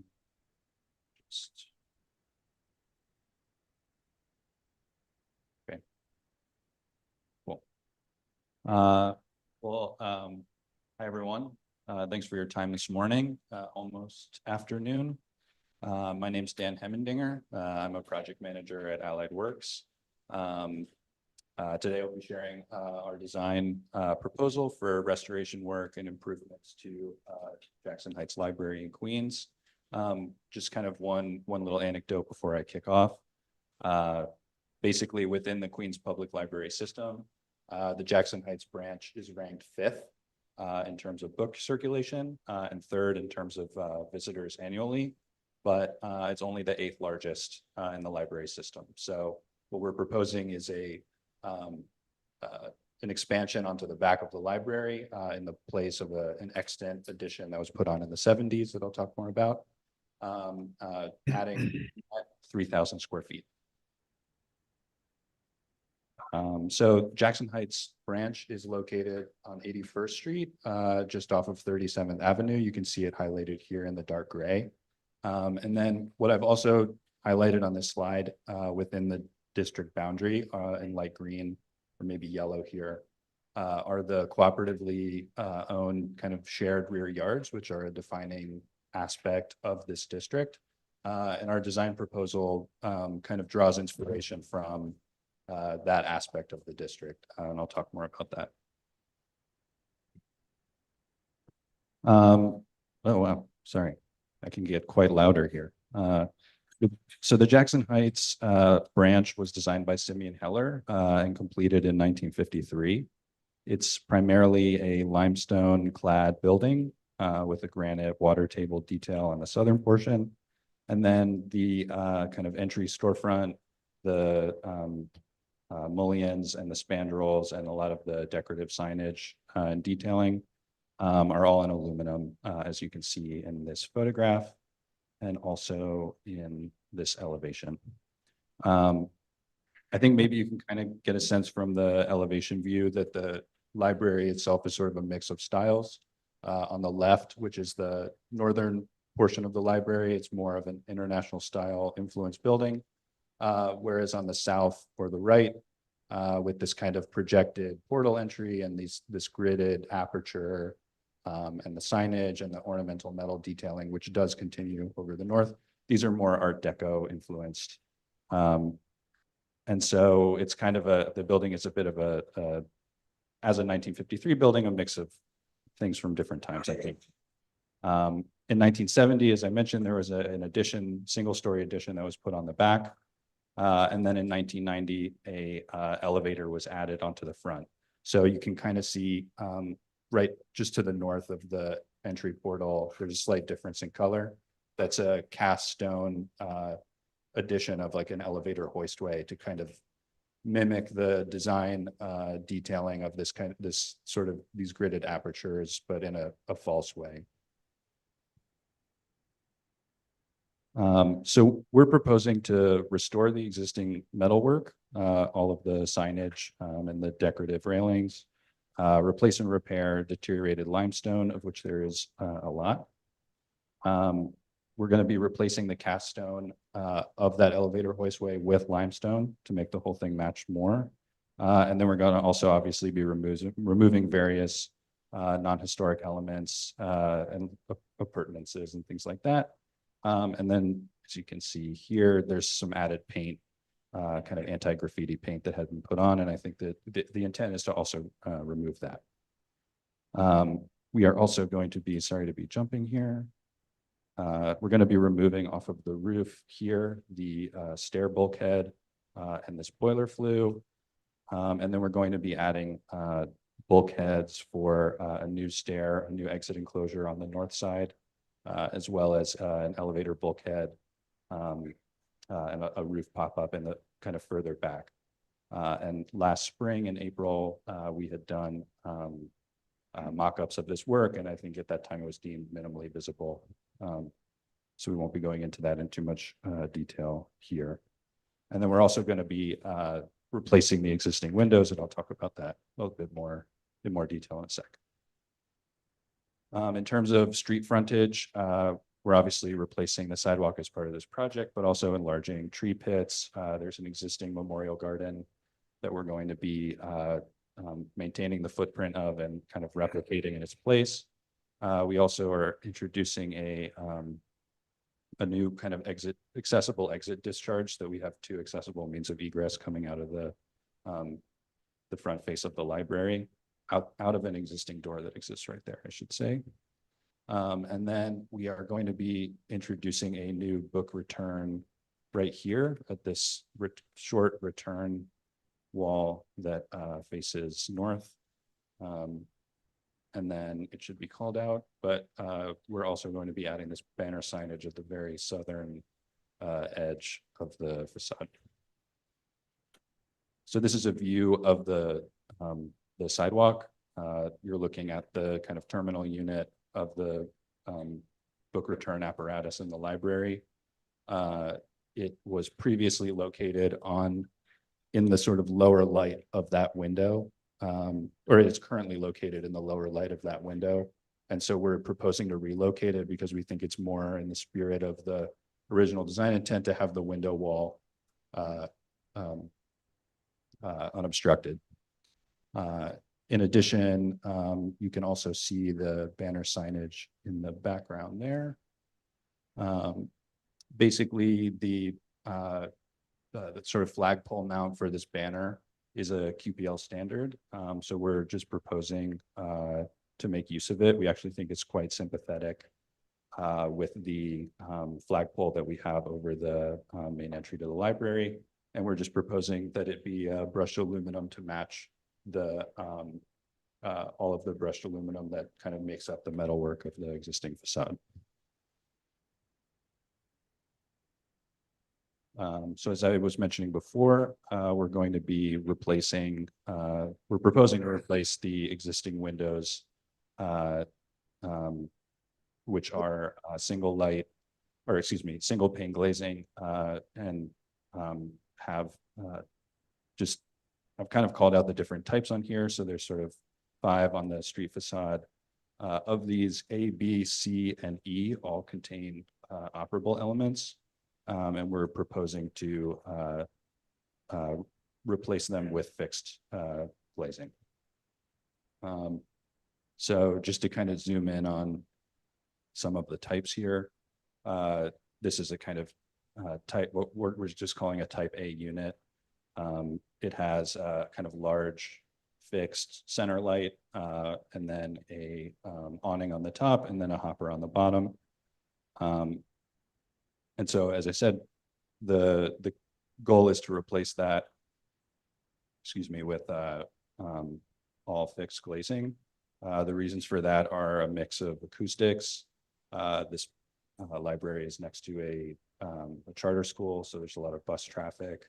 And then we also have pretty stringent energy code, not energy code, but local laws that we have to comply with.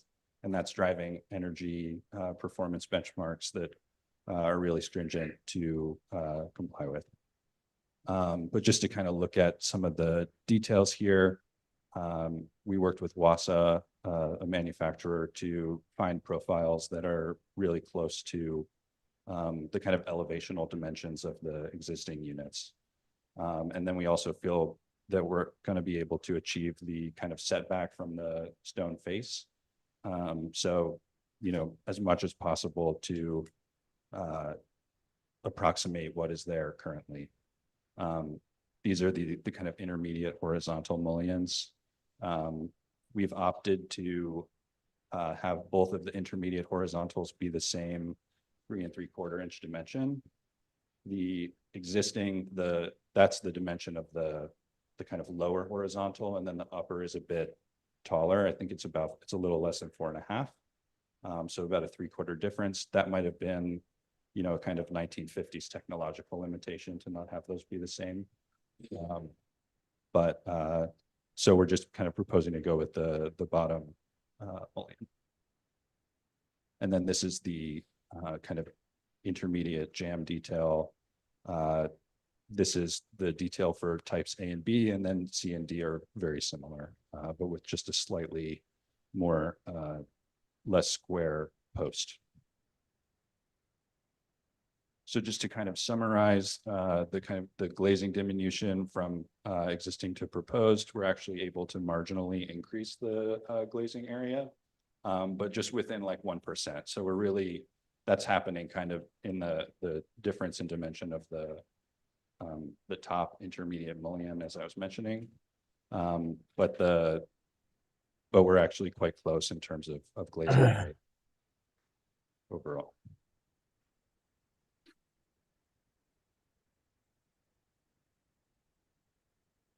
So to move on now from the kind of front to the back, basically our directive from the library was obviously to expand the interior program areas. Obviously, that's the primary motive of the project. But we were also told to introduce a reading garden into the rear yard, which currently is unused and is overgrown, but presents a ton of opportunity. So I think focusing the expansion onto the back really offered us like an opportunity to contribute to the rear yard of our block. Kind of, you know, it's not cooperatively owned like others in the district, but I think that there is given that we're sort of surrounded by primarily residential buildings, a sense that this is like visually shared.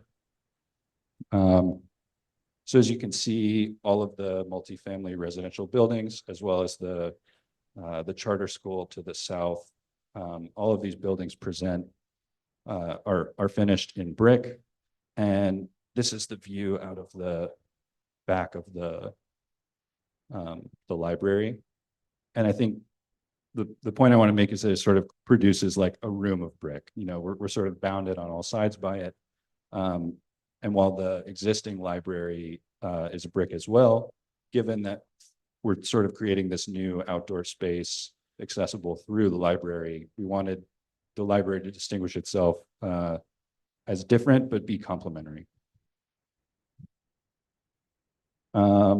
So that rear addition that was put on in the 1970s, as of a 2004 zoning resolution amendment, it's no longer allowable to build within this area, but we are allowed to make use of this other provision in the ZR, which is called permitted reconstruction.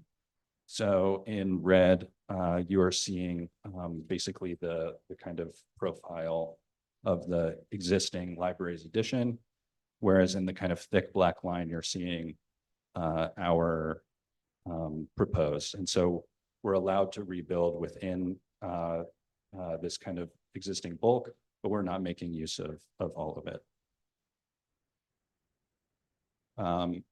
So just to kind of give a sort of overall summary on the demolition, we're proposing to demolish the existing single-story addition, the sort of square-shaped one that you see in the foreground here, in its entirety. And then we're going to be introducing a new 3-story addition that connects to each of the existing levels. So existing cellar, existing ground floor, existing second floor. We'll also be demolishing the existing stair bulkhead as part of our reconfiguration of the interior, and then demolishing existing roofing and the boiler flue, because there's going to be all new systems in the library, and we have to make all of these envelope upgrades. Obviously, the easiest one, put a new roof on it. And then lastly, we're going to be demolishing the southern portion of the rear facade as well. We did structural like investigative probes in August of 2022. We were able to look at the backup wall and how it's kind of held onto the structure. And basically, we can see a couple of things. One is there is no exterior insulative assembly, and two, that the backup for the masonry veneer is kind of it's like integrated with the steel frame. And so with some of the hung lintels and things, we can see rust and we can see other types of deterioration. And so that started to inform our decision about replacing the southern portion of the facade. At the same time, this capital project, as many are above certain kind of thresholds, it's required to comply with Local Law 51 of 2023. That means two things. One, it has to be LEED Gold, And that it also needs to achieve energy use intensity benchmarks that are really stringent. So what does that mean? Basically, envelope performance is key to mechanical system efficiency, and that's really driving our decision to remove the existing portion of the southern portion of the existing rear facade and replace it with a new facade that's able to achieve all of the things that we need it to. In this axon, I think it's also, I want to call attention to a couple of things. One is daylighting. This is a kind of east-facing facade. And so where you have the big ribbon windows, these correspond to the reading rooms. So you're looking at the teens reading room in the cellar, adults on the ground floor, and the children's area on the second floor. So the work that we're doing allows us to bring a lot more quality to these spaces. I don't have interior renderings, but it's going to be great. And then also just wanted to note at grade, you can see this kind of outdoor reading garden that we're adding, which you access through the library. And then these semi-intensive green roofs on these stepped low roofs. So this is kind of like our offering to our rear yard is the objective here. And those roof plantings will, because they're semi-intensive, they allow for taller plants, which means you can see them from inside the library, but it'll also be more lush. So if you're, kind of visually participating in this rear yard, you're looking down at kind of a garden, basically. Just to zoom in on the reading garden, there's an existing mature ginkgo tree. There are currently 2. We're going to be keeping 1. And then we're going to be introducing a new sort of deck for library patrons to make use of. And then that'll be sort of enclosed with a continuous railing. And then the space will sort of be further defined by this trellis element, which you'll see on the next slide, but it's kind of L-shaped. You're looking at the posts in this view.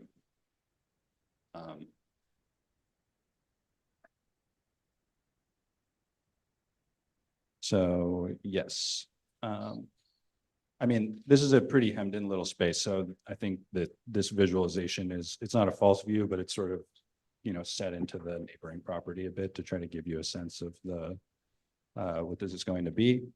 You can see the trellis element that I was talking about. In this sort of brick room, I think we spent a lot of time thinking about what the facade material would be.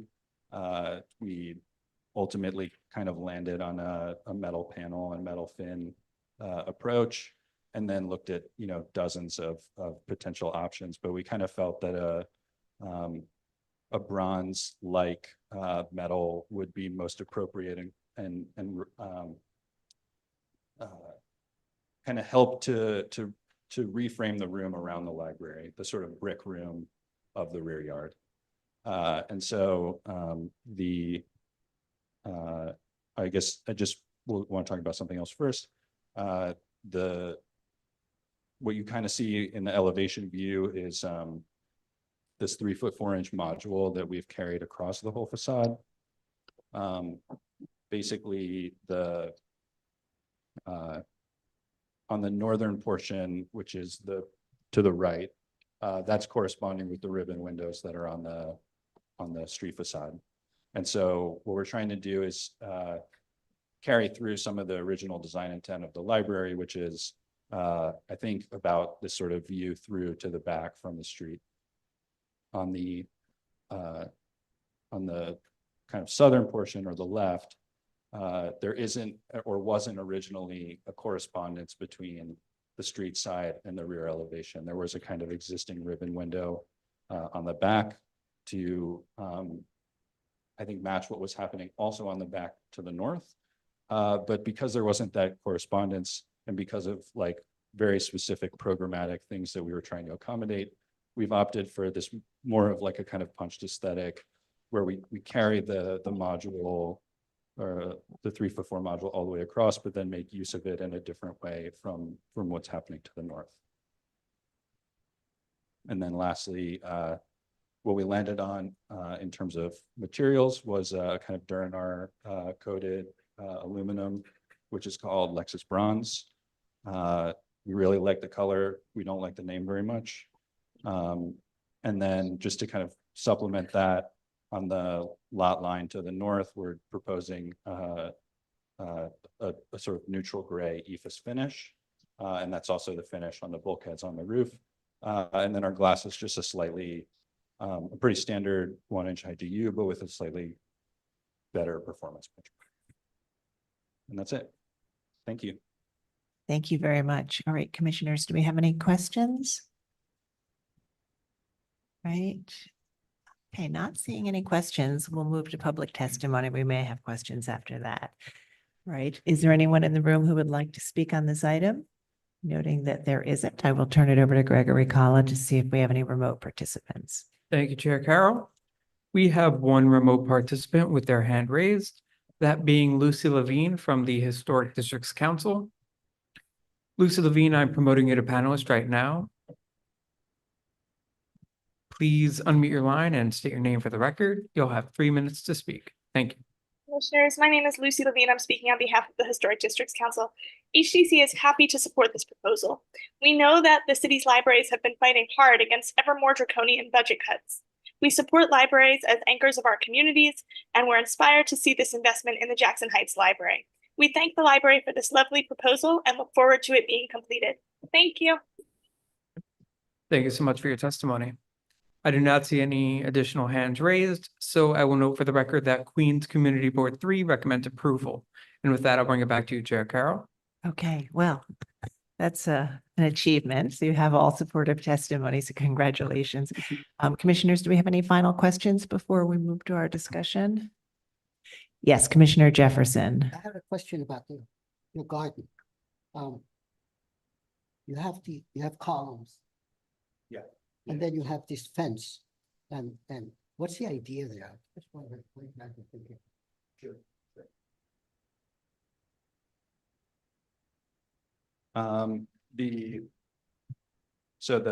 Basically, I think if you're looking at it from this view, you can hear me, right? Yes, we can hear you. Sorry, it says I'm muted. Just want to make sure.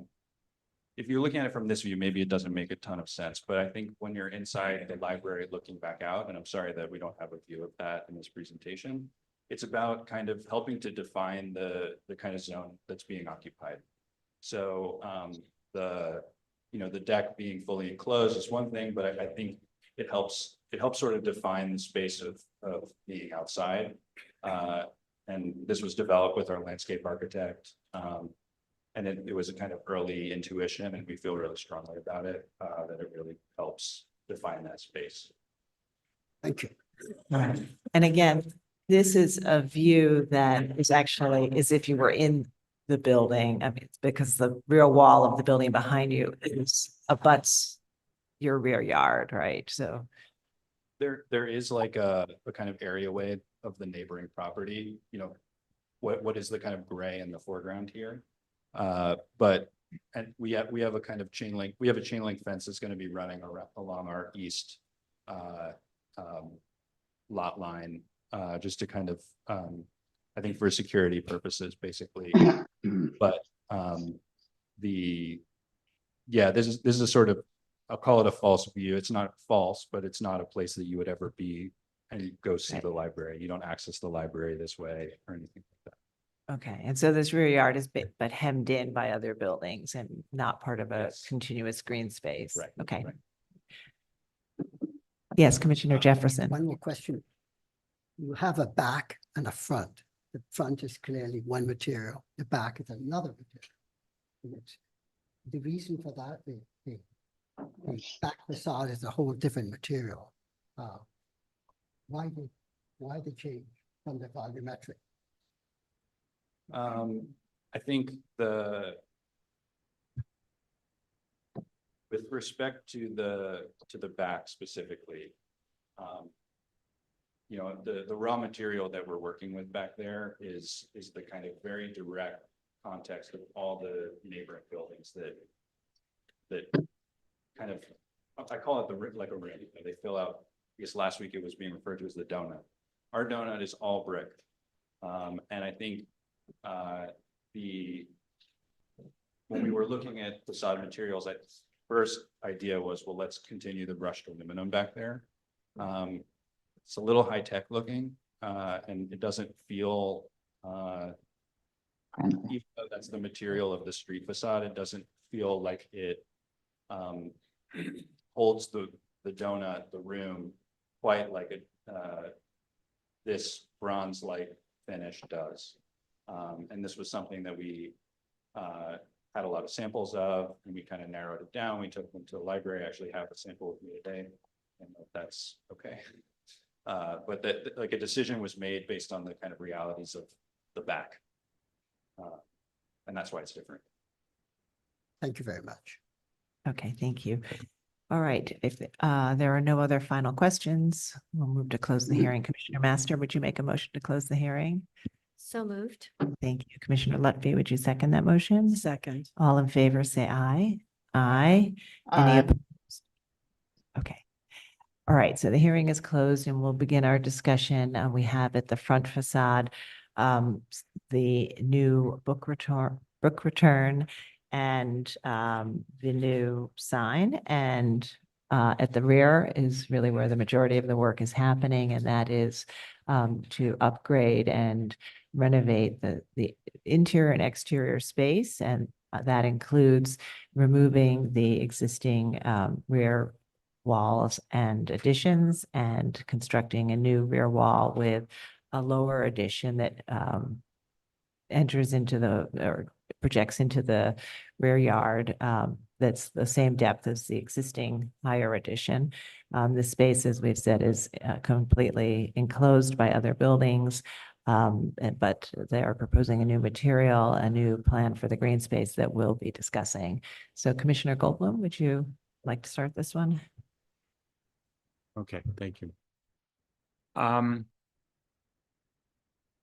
I think that all the work on the front facade is wonderful and totally appropriate, including the moving of the And the window replacement, sorry. yeah, including the moving of the drop box, the window change. I think the only thing I would comment on the window change is that the intermediate mullion had a little bit of three-dimensional relief on it, and they might work with staff to try to recapture that in some way, either with an applied element or something, just so that it wasn't a big fat piece of flat aluminum. I think it would read better. I think that the rear facade, it's appropriate because, for me, it's not an individual landmark, and it is a very hard to see place. It's really not a donut per se.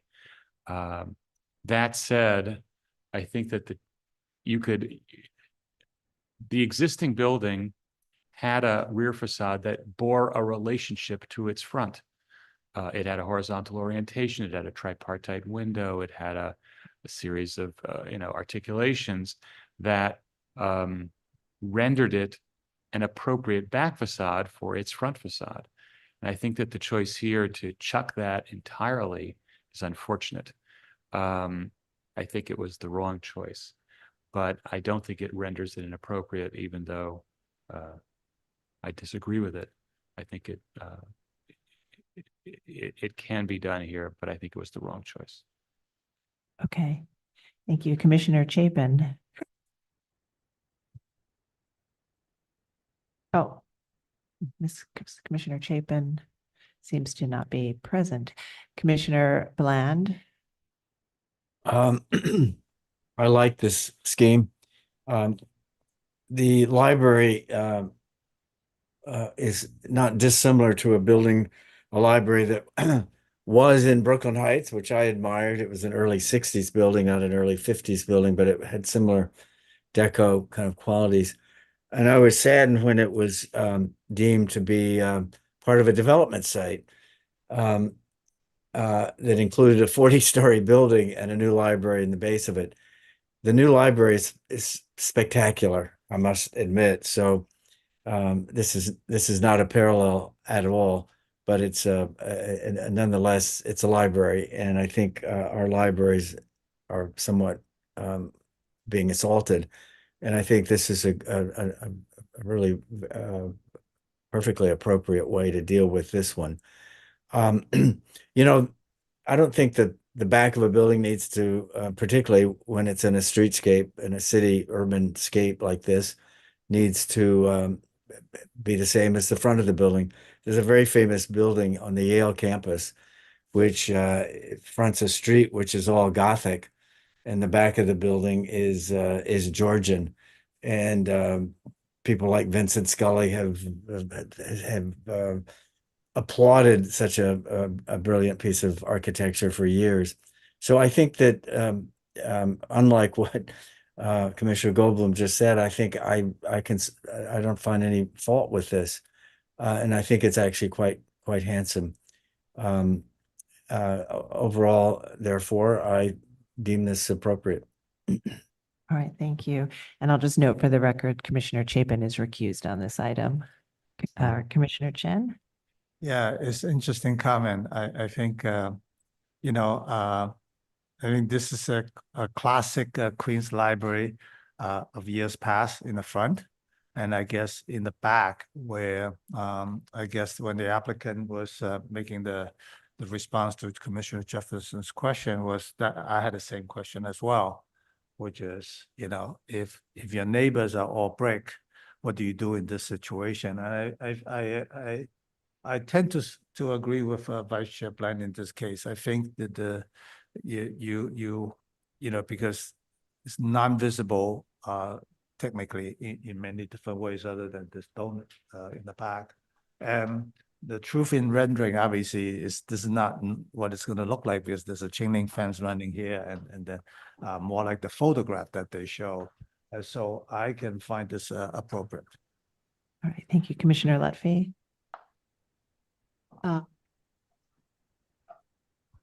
I also that this is, I think this is a very exciting project and very thoughtfully done. And as my fellow commissioners had mentioned, I think it might have been Fred, you know, libraries are under assault and they're being closed. They're a very important community and educational resource. And I think libraries have to, like many other institutions that are threatened, they have to think in a very resourceful way about how they approach their problem solving, and which is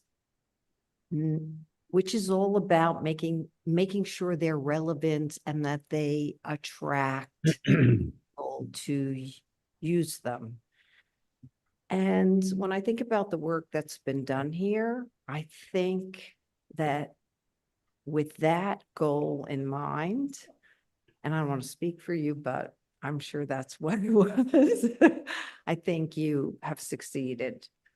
First of all, I love the facade of this building, and I am so happy that it's being cleaned up, and it's being cleaned up in a very thoughtful way, and with a few punctuation marks that help make it user friendly. One in particular being that little book drop off with the light, which is important because then you can feel like you can do this any time of day and feel secure. Late at night, early in the morning, that would be me. So I think the signage works really well. And, you know, the removal of the stair bulkhead and the boiler flue and the tree pit enlargement, it's all great. I am so thrilled that the back of this looks completely different and that it's not brick, because to me, a brick facade just mirror, look, the rear yard of all these buildings. It's kind of like there's nothing elevating about it. You know, those rear brick facades are always like an afterthought, not well done. It's like an institution that's very, very tired. But what happens here is, in my mind, an opening up of this, an expansion of the facade in a way that is not heavy because of the tiering and the large windows. And I think the modern materiality works. I also think the color of it is nice because it's an earth tone. And so it ties into the tree. It works off of the grass. And what you're creating here is a place for when people are visiting to hang out. And then go in and out, which seems like a wonderful solution to me. And I think maybe, I don't know how much shade you're gonna get here, but maybe without completely getting rid of the sun, you might want to think about adding a little more so people aren't like baking in the sun. But I think it's great. Thank you, Commissioner Master. Yeah, I also support this project. I think it's very well done. In terms of the separate elements, I think replacing the new front windows is fine. Adding the book return and the banner is very typical of public libraries and necessary and is fine. The demoing of the rear facade, I think is fine. It's not visible from a public thoroughfare. And I think the footprint matches, and the height and the massing is fine. I also, I think Commissioner Lutfi made a very important point about how the rear makes the library much more welcoming and much more user-friendly. I think the space is going to be a lot more bright and airy. I think the pergola is going to be very inviting, and I think that's very important.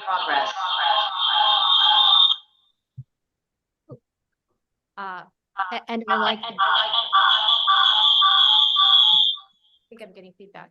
I like the material, so I can find this appropriate.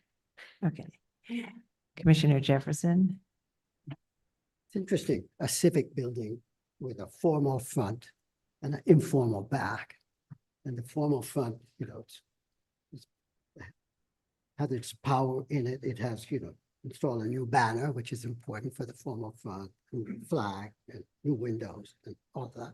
Then you have a informal back stepping down, which is pretty nicely done. This whole project is, let me say from the beginning, is well done, well thought through. The only part of it that doesn't work for me is the stepping down works, but the garden itself just there. It doesn't seem to have any relationship to the informality of the backyard. It just seems underdeveloped. But the rest of it, it's just, you know, beautifully done civic building. Mm-hmm. Great, thank you. And I think, you know, when we look at changes in the gardens, typically we look at what's their relationship to the central green space. In this case, you don't have that context. So I think a lighter touch on the rear yard is appropriate here, but I understand the idea that you'd want to have something that's sort of a comprehensive, completely thought through approach from the top to bottom. But I do think that otherwise we have a consensus to support. And I see Commissioner Chapin is back in the meeting and her hand is raised. And Commissioner Chapin, I think we understood that you were recused on this item. Oh, I'm not sure why I would be recused. I was having trouble with communication for some reason. I had to come back in again, but you know, I worked for Queens Library, but that was, you know, back in, you know, it's like more than a decade ago or something. You're not currently on the board? No. Okay. I don't have any, I have no official relationship with the library at this point. All right. Well, great, because I was actually going to call you early on as our resident commissioner with so much expertise in the Queens Library. So we welcome your comments. Please go ahead. Yeah, thank you. Thank you very much. I did want to speak on it. You know, I've lived in Jackson Heights since 1970, and this is my local library. And I did work for the library system for more than a decade, and I'm very familiar with the needs of this particular library, which, as they pointed out, it's one of the most actively used libraries in the system. And the reason, in part, is that we have the most diverse community in the United States, I think, in Jackson Heights. And new immigrants continue to flow into the neighborhood, and they use the library for all sorts of reasons, the computers, the books, the ESOL classes, children from local schools come to this library. It's incredibly used. And for many years, we really sought to expand this library, and there wasn't a way to do it really. And as a result, it hasn't been enlarged in the way that is critically needed. And, you know, at one point, the Elmhurst Library was expanded in a way that would have happened with Jackson Heights if we'd had a property that we could have gone to. So it's an incredibly needed project. And I personally think it's quite well designed. I think the massing and the materials are appropriate, given what is happening in the rear, what's all around it, that it fits in with its neighbors very nicely. And the idea of doing a reading garden, I think, is terrific. It's a really nice amenity that exists in some other libraries, and I think will work very well. And I personally don't have any problem with the materials that are being used or the design. And I'm just really pleased to see this happening. So thank you. I'm glad to have an opportunity to comment. Great. Thank you very much. Thanks. Okay, so I think we have a consensus to support it as is. Commissioner Chapin, would you actually like to read the motion? If I could get back into that now, since I just lost the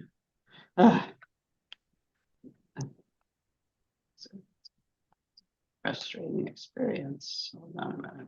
Here we go. Okay. Sure. In the matter of binding report, Borough of Queens, LPC 23-02819, 35-51 81st Street, Jackson Heights Historic District, an international style library building designed by S. Keller and built in 1949-52. Application is demolish the rear facade and addition and construct a new rear facade and addition and install new windows, a banner, and a book return. I note that the building's style, scale, materials, and details are among the features that contribute to the special architectural and historic character of the Jackson Heights Historic District. I recommend approval, finding that the demolition of the rear facade and existing rear addition and other proposed work will not damage or eliminate any significant architectural features of the building, that the new front facade windows will match the design, details, configuration, and finish of the existing windows, and the change in operation to fixed toppers and transoms will not be perceptible from the street. That institutional buildings such as libraries frequently feature stretch banners, and that the proposed banner and armature is well scaled to the facade with only one attachment point, thus limiting the number of facade penetrations. That the book return will be installed through plain masonry on a facade return and will have a finish similar to other metal features on the facade. That the rear facade and addition is not visible from any public thoroughfare, that the footprint of the new rear addition will match the existing condition and the height and massing of the proposed addition, including infilling the top floor to align across the full width of the rear facade and will not overwhelm the building. That the contemporary design and materials of the proposed rear facade and addition featuring reddish brown metal panels and multi-light windows and door assemblies articulated by metal fins will be compatible with the building's original style and fenestration and will harmonize with the surrounding buildings in the block. That the proposed pergola in the rear yard will be simple in design and relate well to the new facade and will not be visible from a public thoroughfare. And that the proposed work will not detract from the special architectural and historic character of the building or the historic district. Okay, thank you. And Commissioner Lutfi, would you second that motion? Second. All right, John, will you call the vote? Chair Carroll. Aye. Vice Chair Bland. Aye. Commissioner Chapin. Aye. Commissioner Chen. Aye. Commissioner Goldblum. Aye. Commissioner Jefferson. Commissioner Lutfi. Commissioner Master. Aye. 8 present, none opposed, 8 in favor, none opposed, the motion passes. All right, so that's approved. Thank you very much and good luck. Look forward to having that work completed. All right, we're commissioners, we're going to try to get through one more item. We are about almost 45 minutes behind schedule, so we're going to do this one next item and then break for lunch. Next time is public hearing item number 4, LPC 24-0920, an application for a certificate of appropriateness in the Borough of Queens, block 1292, lot 42, 8111 Roosevelt Avenue in the Jackson Heights Historic District. This is a modern classical style bank building designed by Fellheimer and Wagner, built 1922 to 24. And the application is to legalize the removal of an entry vestibule without LPC permits and alter entrances to provide barrier-free access. Good afternoon, commissioners. I'm Roberto Ciliberto, LPC staff. The building before you is located in the Jackson Heights Historic District at the corner of Roosevelt Avenue and 82nd Street. The application is a proposal to legalize the removal of an historic exterior vestibule without LPC permits and to approve alterations of the entrance to allow a barrier-free access. On the left, the picture shows that originally the entrance at the corner had a metal vestibule projecting towards the sidewalk, built on top of a round raised landing, which is made of concrete as approved confirmed. The picture on the right shows that the building's secondary entrance, or Roosevelt Avenue, is right on the right behind the car. This picture shows the conditions of the metal vestibule before its removal, when all of its decorations were already missing. These pictures show the existing condition with a roll-down gate installed without permits, which will be removed, and the round landing projecting into the sidewalk. On this picture instead, on the Roosevelt Avenue facade, shows the existing secondary entrance to the second floor and the service entrance to the ground floor commercial space with a step and a ramp to align to the now interior level. A probe was performed at the corner at the entrance landing to determine its material, showing that it was originally built in concrete. The proposed work consists of lowering the door sill down to the sidewalk level in conjunction with the new interior floor plate and cutting a portion of the existing raised landing to provide a grade level barrier-free access. Accordingly, the other two entrances on Roosevelt Avenue will be modified to align with the lower interior floor by removing the concrete step and ramp. This work will be approved at soft level. The existing doors at all three entrances will be replaced with new aluminum and glass doors, and there appears to be just one remaining pair of historic bronze and glass door at the Roosevelt Avenue facade, but the other entrances have a modern replacement door. And this is the rendering for the corner entrance as proposed, and for the two Roosevelt Avenue doors as proposed. And the applicant is here to answer any of your questions. All right, thank you. Commissioners, do we have any questions for the applicant? Yes, Commissioner Jefferson, and why don't you come up to the mic? Go back. You see the color that you have now on your finish, on your finished renderings, that color? See, that's color what's there now. That color is what's there now, correct? Yes, that is what it is. Are you going to repaint the building? No, there is no proposal for repainting.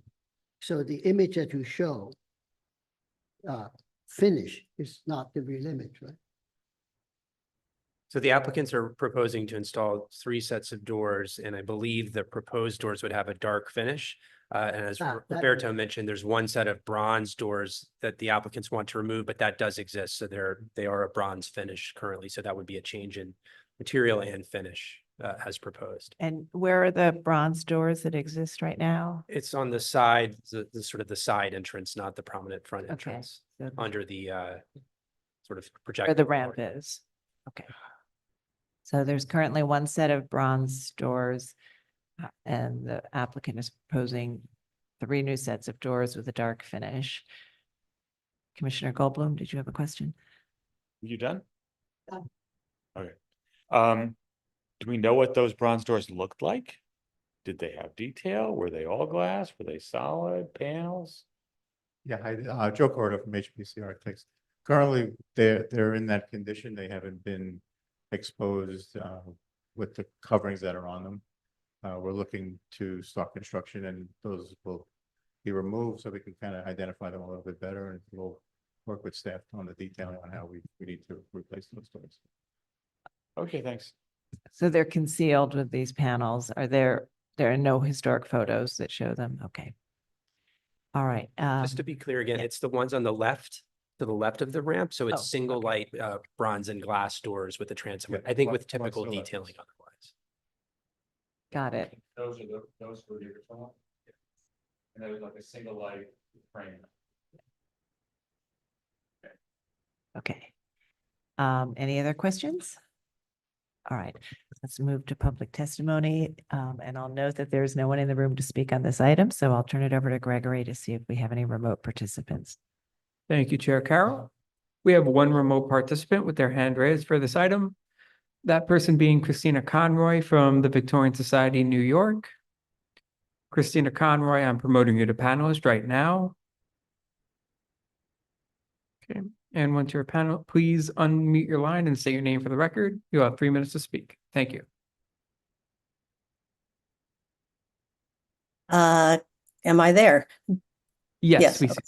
Good morning, good afternoon, Commissioners. I'm Christina Conroy for the Victorian Society, New York. Now, the modern classical style building at 8111 Roosevelt Avenue was built in 1922 to 24 and would normally be outside the focus of the Victorian Society. We're testifying today because of the broader issue of approving work done in violation. This is of particular importance when the removed feature was significant and the proposed work, if approved, would prevent any further restoration. The glass and metal vestibule stood at the corner entrance of this bank until 2002 or 2003. It has been long gone, but it is not forgotten. This vestibule is partially visible in the tax photo shown on board LPC 004. A better image is attached to our written testimony. The black metal framing and the anthemions are clearly visible and were substantially intact when John Graham, a VSNY board member, was a commission staff member in the preservation department, and as such, he was part of the discussion when the Enforced Department issued Notice of Violation V030303 for the removal of vestibule enclosure without permits. Now, we believe that additional photographs of the vestibule were in the files of the Enforcement Department when the violation was issued. There may also be useful photos in the application for work at this building filed between the design and 2003. We urge the Commission to retrieve and review all available files before taking action. Finally, we'll note that this building's architect, Fellheimer and Wagner, designed and designated Art Deco style landmarks at 57 West 86th Street and 103 West 72nd Street. That early in his career, Mr. Feldheimer was the lead architect in Reed and Stem's partnership with Werner and Wetmore to design Grand Central Terminal. They designed many railroad stations across the United States, including the spectacular Art Deco station in Cincinnati, and that their papers are preserved in the Avery Architectural Library. Thank you, Commissioners. Thank you so much for your testimony. I do not see any additional hands raised, so I will note for the record that Queens Community Board 3 recommends approval. And with that, I'll bring it back to you, Chair Carroll. Okay, so I'd like to ask if you'd like to respond to the comments we've heard. Kind of difficult for us to respond because the Raising Cane's is the new owner of the building. And So the vestibule was removed long before the current owner. All right. Do you want to speak to the I guess I'm not sure what else you'd want to respond to. I don't know if the staff has any clarification. I mean, we definitely, in your presentation, there are photos of the vestibule. We have a sense of what those vestibules looked like. And so I think the question is whether or not it was a significant enough feature to warrant its reconstruction. And if you have any opinion on that, now would be the time to I'd have to speak. take a closer look at them, but I would imagine it would be a little bit more difficult for ADA access and compliance to put back that type of vestibule because they were not ADA compliant requirements at that point. So I don't know that they would be compliant. Okay. And the doors you're proposing are dark finished aluminum, is that right? What the material and finish of the doors you're proposing are? They would be dark. Dark aluminum, okay. All right, commissioners, any final questions on this one? All right, so I think we'll begin our discussion. Commissioner Chen, would you make a motion to close the hearing? So moved. Thank you. Commissioner Jefferson, would you second that motion? Second. All in favor, say aye. Aye. Aye. Any opposed? All right, the hearing is closed and this is a proposal to legalize the removal of the historic entrance vestibule that was in place prior to that, and that was removed prior to the current owner purchasing the building, and to then propose replacing 3 sets of doors with black finished aluminum doors. And as we've heard, there is 1 set of historic bronze doors at the far end of the Roosevelt Avenue facade. And so I think I'm going to turn again to our Jackson Heights resident commissioner, who probably also has some memory of the condition of this library, of this bank building from early on. Commissioner Chapin. Yeah, this is actually kind of a charming building, and it's unfortunate that the elevated subway, as you can see from the pictures, is built right next to it. So it's very hard to see it from different aspects in its entirety, because this whole the general area of going in both directions is got a lot of commercial, which is not particularly attractive and kind of cluttered up with signage and other things. So I think this, new owner, would be a welcome addition in many respects. It's too bad it's not going to really look exactly like the rendering as was stated, because it looks like the building could use need some cleaning, but fortunately most of the decorative features are still intact. So I think that the main issue would be to work with the applicant. The staff would work with the applicant on the doors. There are the historic doors, and the question is whether they could be retained and just refurbished. And at a minimum, those doors and the other doors should be of a design and material that looks appropriate to the historic building. And if the applicant could work with the staff on that, I think. But just having it come back to life somewhat and hopefully be preserved for the future would be desirable because of the architect, and just that it is just a very nice little modern classical building, and in general, except for the vestibule, is in pretty good condition. So it can, hopefully this will help preserve it. Okay, all right, so we could support the legalization aspect of it, but recommend that the applicant work with the staff to try to restore the historic doors and do new doors in the other two openings that match it. Commissioner Chen? Yeah. I'm sharing, it's unfortunate that this is right next to the elevator L. And it's not just the visual, it's also the noise and the stress level. Yep. But yeah, I am agreement with Commissioner. Okay, all right, Commissioner Lutfi? I concur. All right, Commissioner Master? Yeah, I agree completely. Commissioner Jefferson? In agreement. Commissioner Goldblum? And Vice Chair Bland? Agree, but please clean this building. Agreed. Okay, thank you. All right, so I think we have a consensus to approve it. Commissioner Chapin, are you comfortable reading another motion? I know you just read the last one.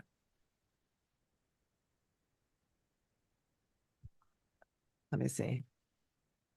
I'll go ahead and do it. I don't know if she's here with us still. Let me go ahead and do that.